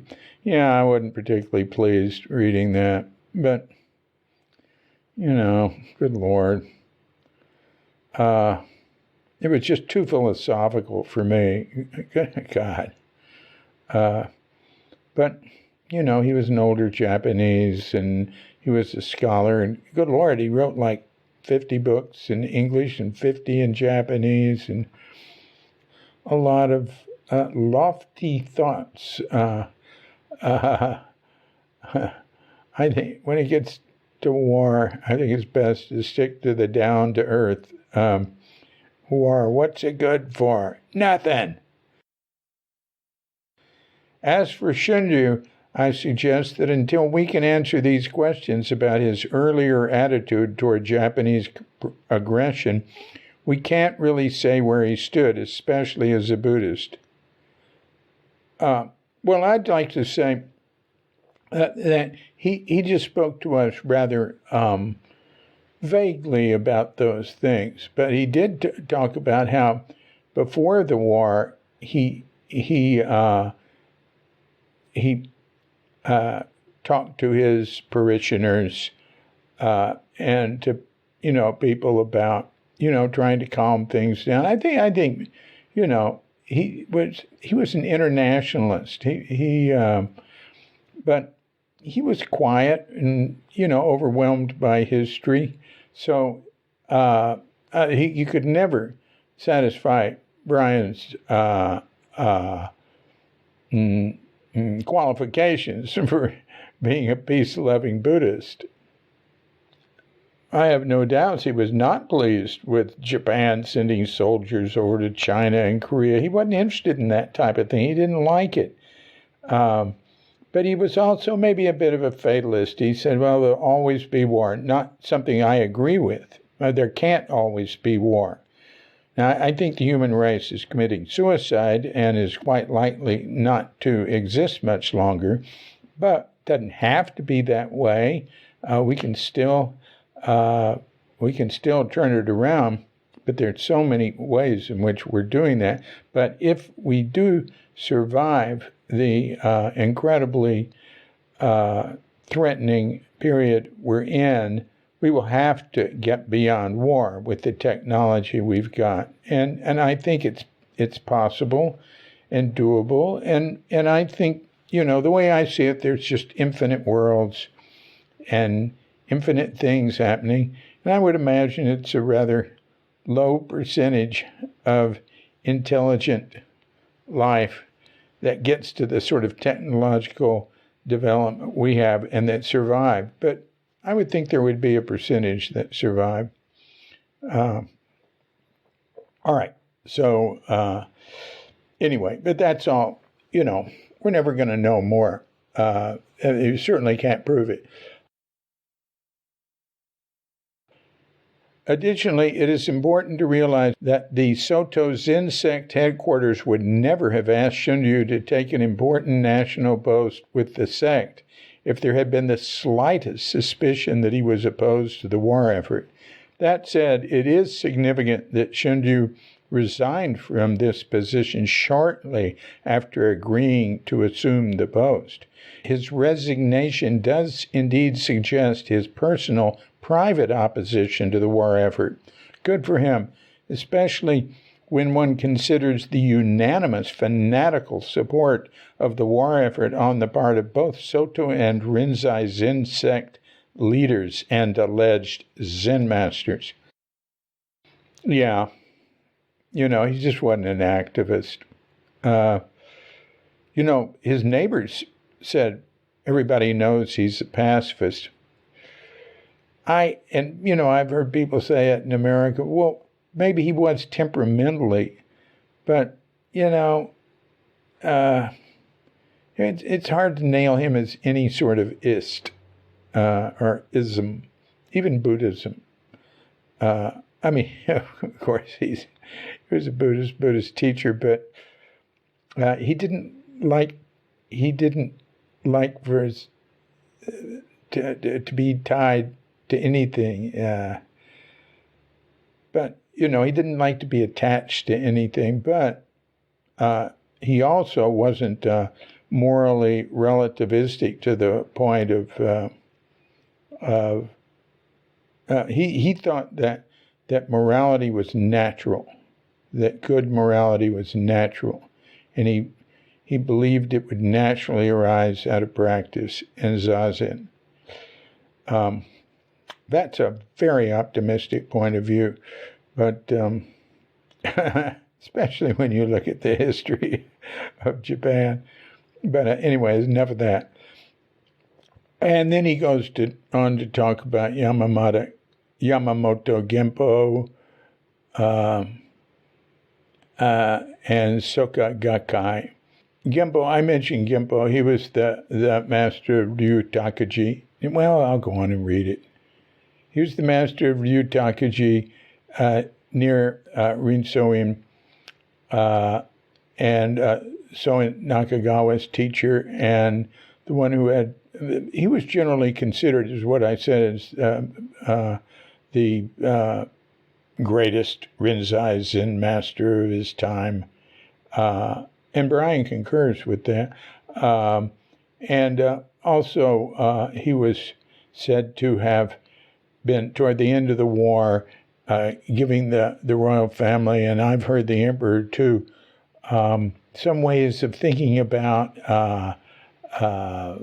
surrendering that, whereas they could save face, and trying to help them in that way.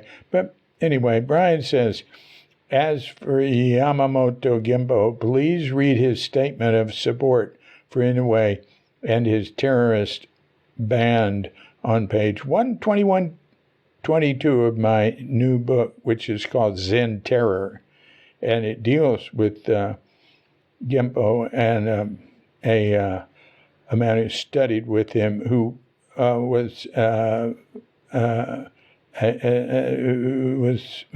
the leader of an assassination group before the war that did a couple of extremely important assassinations for ending democracy in Japan. And, so the military could take over and all that. So Genpo doesn't hesitate to turn Shakyamuni Buddha himself into a supporter of assassination, and to the best of knowledge, Genpo has never even once been criticized for invoking the Buddha in support of assassination by anyone in post-war Japan.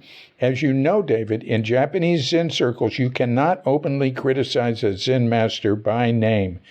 And this practice is carried on by contemporary Zen masters who themselves urge practitioners to see reality as it really is. I view this, David, as symptomatic of a very, very deep malaise in Japanese Zen that is now being transferred to the United States. This is something we can talk about more if you like. You bet. And, he doesn't even know, I have brought up with him that, and I will, that the line, or the bit about Kishizawa supporting the war effort was not translated, and that ties in perfectly to what he said here. I'd never heard this stated this way, that it, as you know, David, in Japanese Zen circles, you cannot openly criticize a Zen master by name. And Hoitsu very strongly did not want that in the Japanese translation of the book. And I said, yeah, your book. I mean, well, not his book, but I said, I always deferred. Now I've sent a message to Hideko in the chapter, this chapter. It says that Kishizawa, toward the end of his life, his one regret was that he had supported the war effort. I bet they took that out too, but I've asked Hideko to look into that and tried to urge her to do it right away, maybe so I could stick in what she says in this before it's posted on Tuesday. All right. Finally, let me note that as far as Soka Gakkai is concerned, their claim to have been the only Buddhist group to have opposed the war effort is, to put it bluntly, a pack of lies. I have written about this extensively, and I would ask you to read this article, the ZenSite.com, Zen Essays / Critical Zen / Makiguchi Tsune Saburo, a man of peace. Anyway, I did say in the book that maybe I didn't say it in the book. I have it in my edited version, my second edition, that their opposition to the war was not, it wasn't an opposition to the war, it was an opposition to putting Amaterasu, the sun god, and the emperor above Buddha. They weren't opposed to the war. But, Soka Gakkai is really into peace and stuff like that now, and they want to point out that their leaders back then were too. It's not true. But, you don't have to point to anybody being, manifesting the understanding you think is important. You do it yourself. And don't expect people in the past, no matter how important they were in your lineage or in your mind, you're the only one that really has to manifest the morality and qualities that you think were important. I'm not saying it's not important to bring things out, but I'm saying there's no reason to hide anything. Quite the opposite. Now, I imagine there's a lot of stuff that Suzuki didn't bring up with us. I don't just imagine, I know it. I don't know what it would be, but that is not favorable. He certainly never talked about the death of his wife. We learned that. Well, most people learned it through Crooked Cucumber, but a few people had heard about it in Japan and knew about it. He might have told Richard Baker. I can't remember. But anyway, when Graham Petchy came back from being at Eiheiji and gave a talk at Zen Center, Suzuki asked him, please do not mention any of these disappointing and upsetting and disturbing things that happened to you. Just, he didn't want to discourage people. Tell them things that will encourage them. Well, I think maybe when Zen Center was just forming back there in the very early days, okay, I can understand that.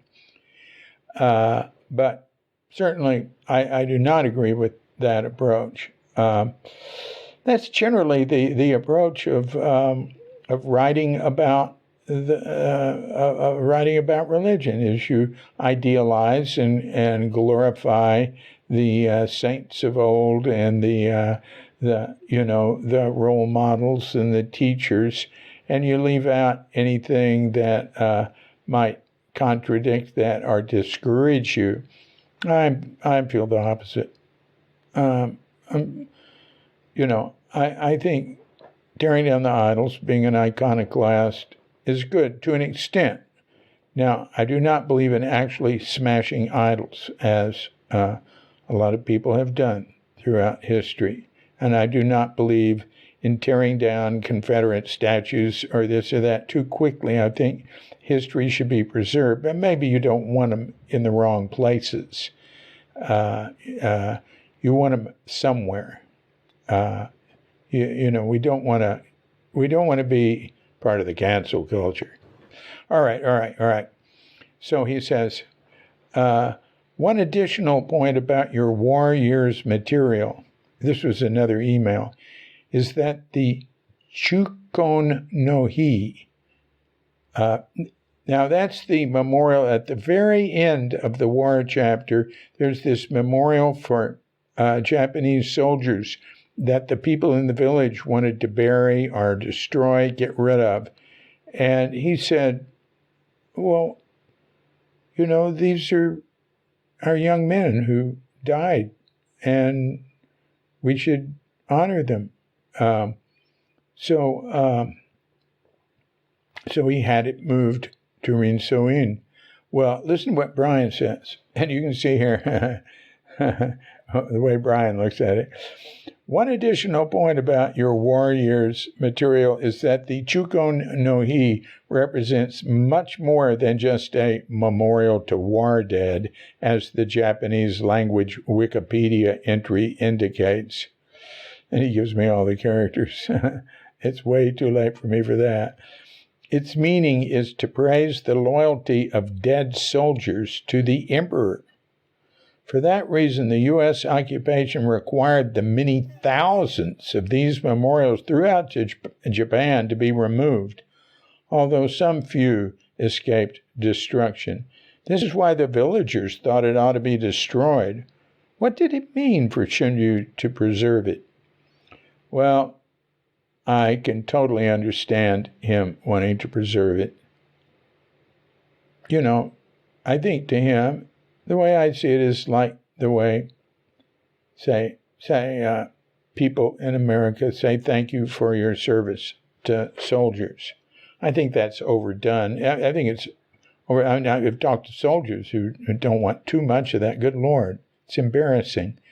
But and also my personal feeling is if I say thank you for your service to a soldier, then I want to turn to everybody else and say thank you for your service for being a janitor and thank you for your, and I don't like saying thank you for your service to the soldiers. I just want to say thank you. I'm glad you're alive and back. And I hope you don't have to go back again. I don't like what our U.S. military does. Now, I don't want to thank people for being involved in it, but I do respect them. I respect them as human beings. And I was very, very, very much against the war in Vietnam, but I never disrespected any soldiers who came back, and a lot of people did. And I really thought that was wrong. But listen, I met some who came back who told terrible things, and some of them told terrible things as if it was great. So there were both sides. That was rare. That was rare, but it did happen. So maybe statues to people in the past that did things we don't approve of now could be put in History Park with disclaimers telling that, say, this is so-and-so who fought against the United States with the Confederacy to preserve states' rights to run themselves. And oh, by the way, that includes to continue to have slavery as a pillar of their economy. I think now I think that Suzuki bringing the Chukon Hi having it brought over to his temple would be sort of like, say, if and I come from Fort Worth, Texas, and Texas joined the Confederacy against the wishes of many Texans, including its founder, Sam Houston. So when the war was over, if we had a statue there to commemorate Confederate soldiers who died for the Confederacy, and we were afraid, people were afraid that the federal government was going to come in and punish us for having that, wanted to get rid of it. And then there was a minister in town who said, well, I'll take it at my church because, those young men died and we should remember them. Now, Brian made the point, well, it wasn't just soldiers, it was that were dying for their emperor. But everything that everybody did was for the emperor then. I mean, that's what it was said. But mainly, they were just pawns who died. So, bringing it there might be saying, oh, pawns, I'm sorry you died. Become a Buddha. Oh, and that brings up in mind the thought of that song, The Universal Soldier. He's the universal soldier, and he really is to blame. I do not like that. That's, that's half the truth. Right. People refuse to fight. I absolutely would not have been in the Army. I would do anything. I was ready to go to jail or whatever. Also, like Brian was a CEO, conscientious objector. I had many friends who were conscientious objectors. I didn't want to be a conscientious objector. I didn't respect the Vietnam War or the Army or the government. I just wanted to get out of their way, which I did. It really wasn't very hard. It was very easy back then. All you had to do was become someone for a while who they do not want. And I did a good job of that. All right. And I helped many people get out. But not, if somebody was very conscientious and wanted to be a CEO, I could direct them to which way to go. Or if they just wanted to get out of the way, I could tell them how to do that. A lot of people were afraid it would be on their permanent record. I said, don't worry about that. It's not going to be a problem. And I was right. All right. So, and then, P.S., a minor correction.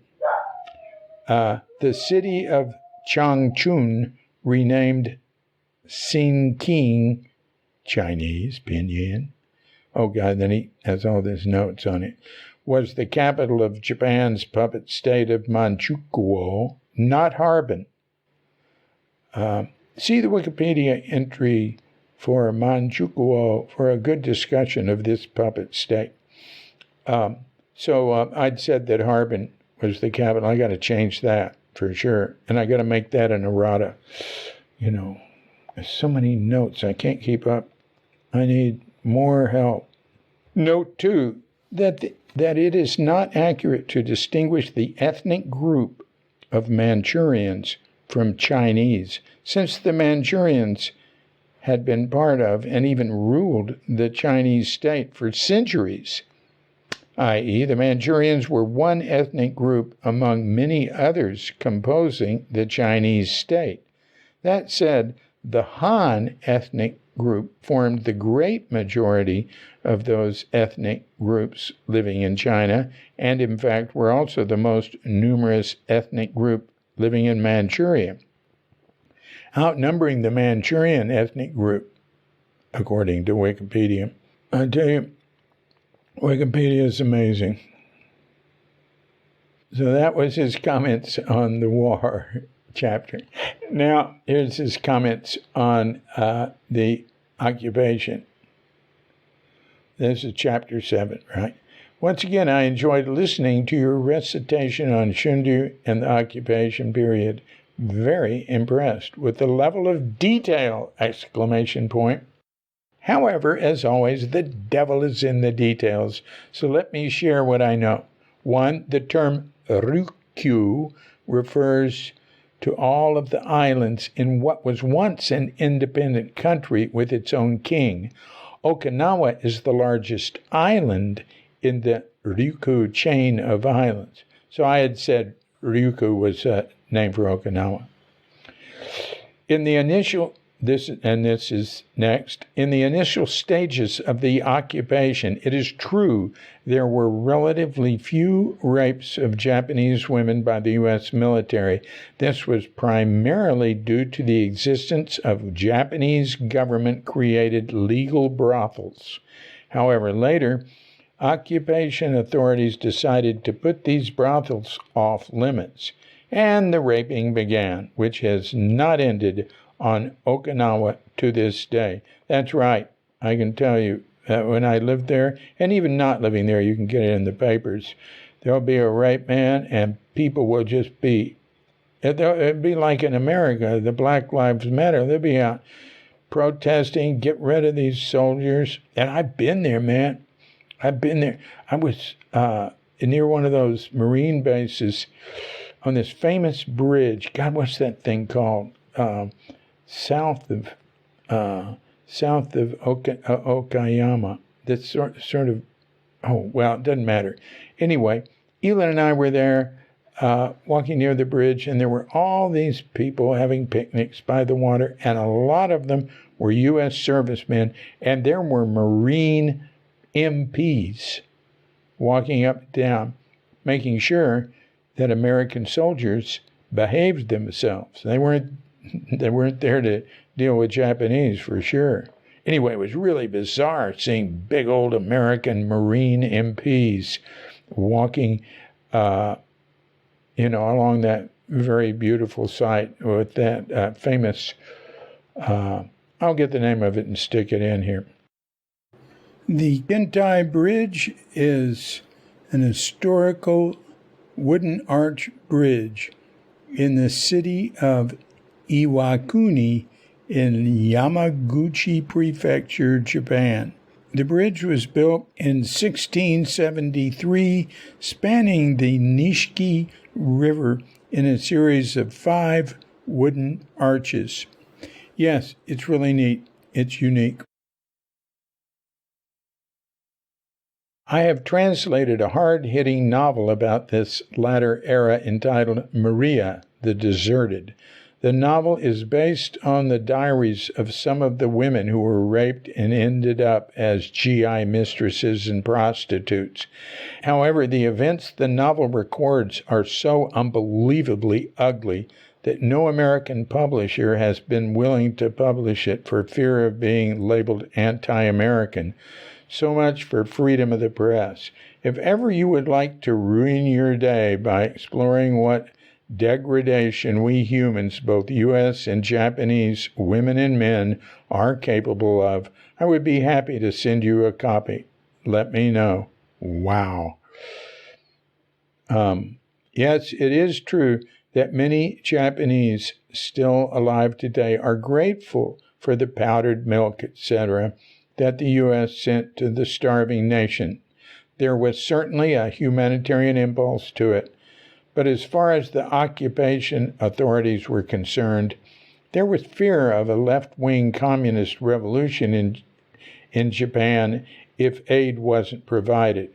As Japanese communists in jail during the war were let out of prison in the post-war period, the socialist communist movement became ever stronger, and there was even a short-lived socialist government during the occupation period. As the Chinese Communist Revolution swept through China, it became ever more important to prevent Japan from going communist, and part of that was feeding a starving population as well as allowing for the first time legal labor unions, land redistribution of temple lands too, etc.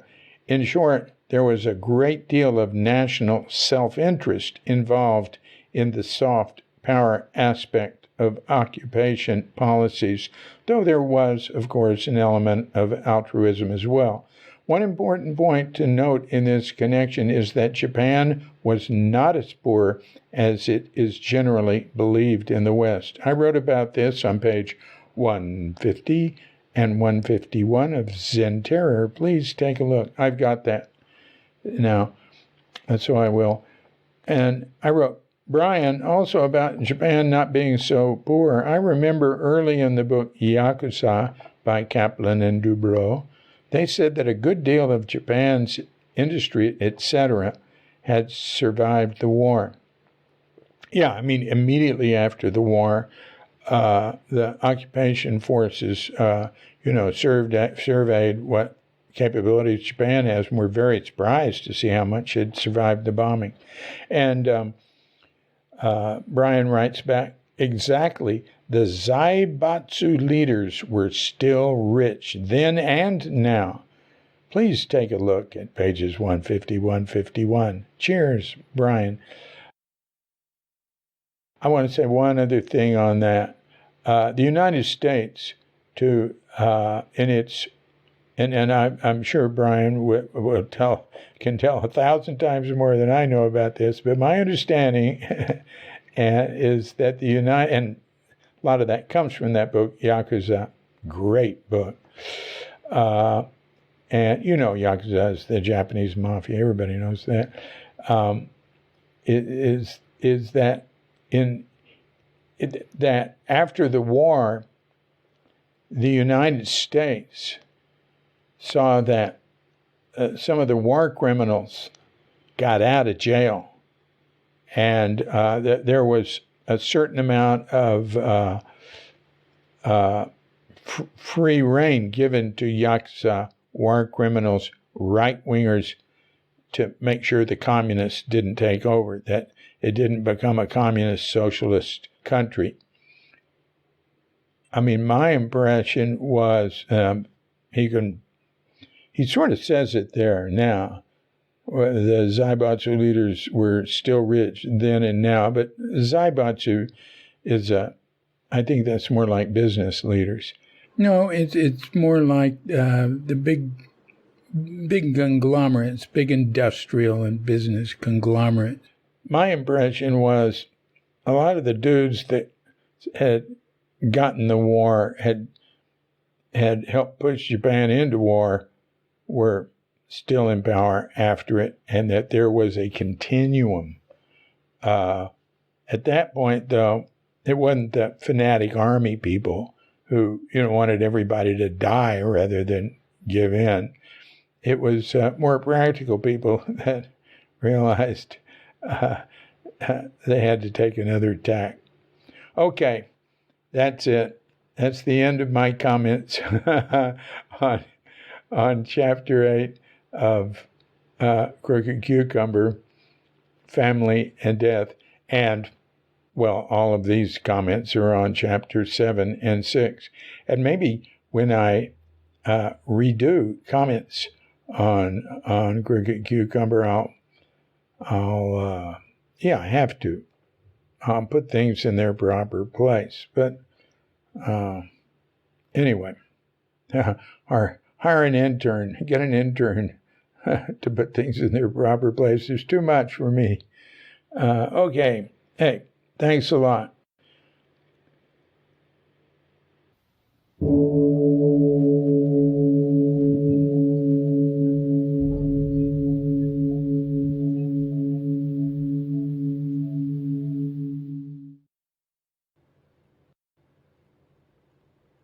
So this is DC, Puba of Cuke Audio and Cuke Archives, asking you to consider making a contribution to Cuke Archives to help us continue providing the services we do through Cuke Audio, through Cuke.com, through ShunyuSuzuki.com, and through all the communication I do and responding to people and all that. It's full-time. It's a full-time job. Right now with the podcast, it's more than a full-time job, but I'm loving it. It's great.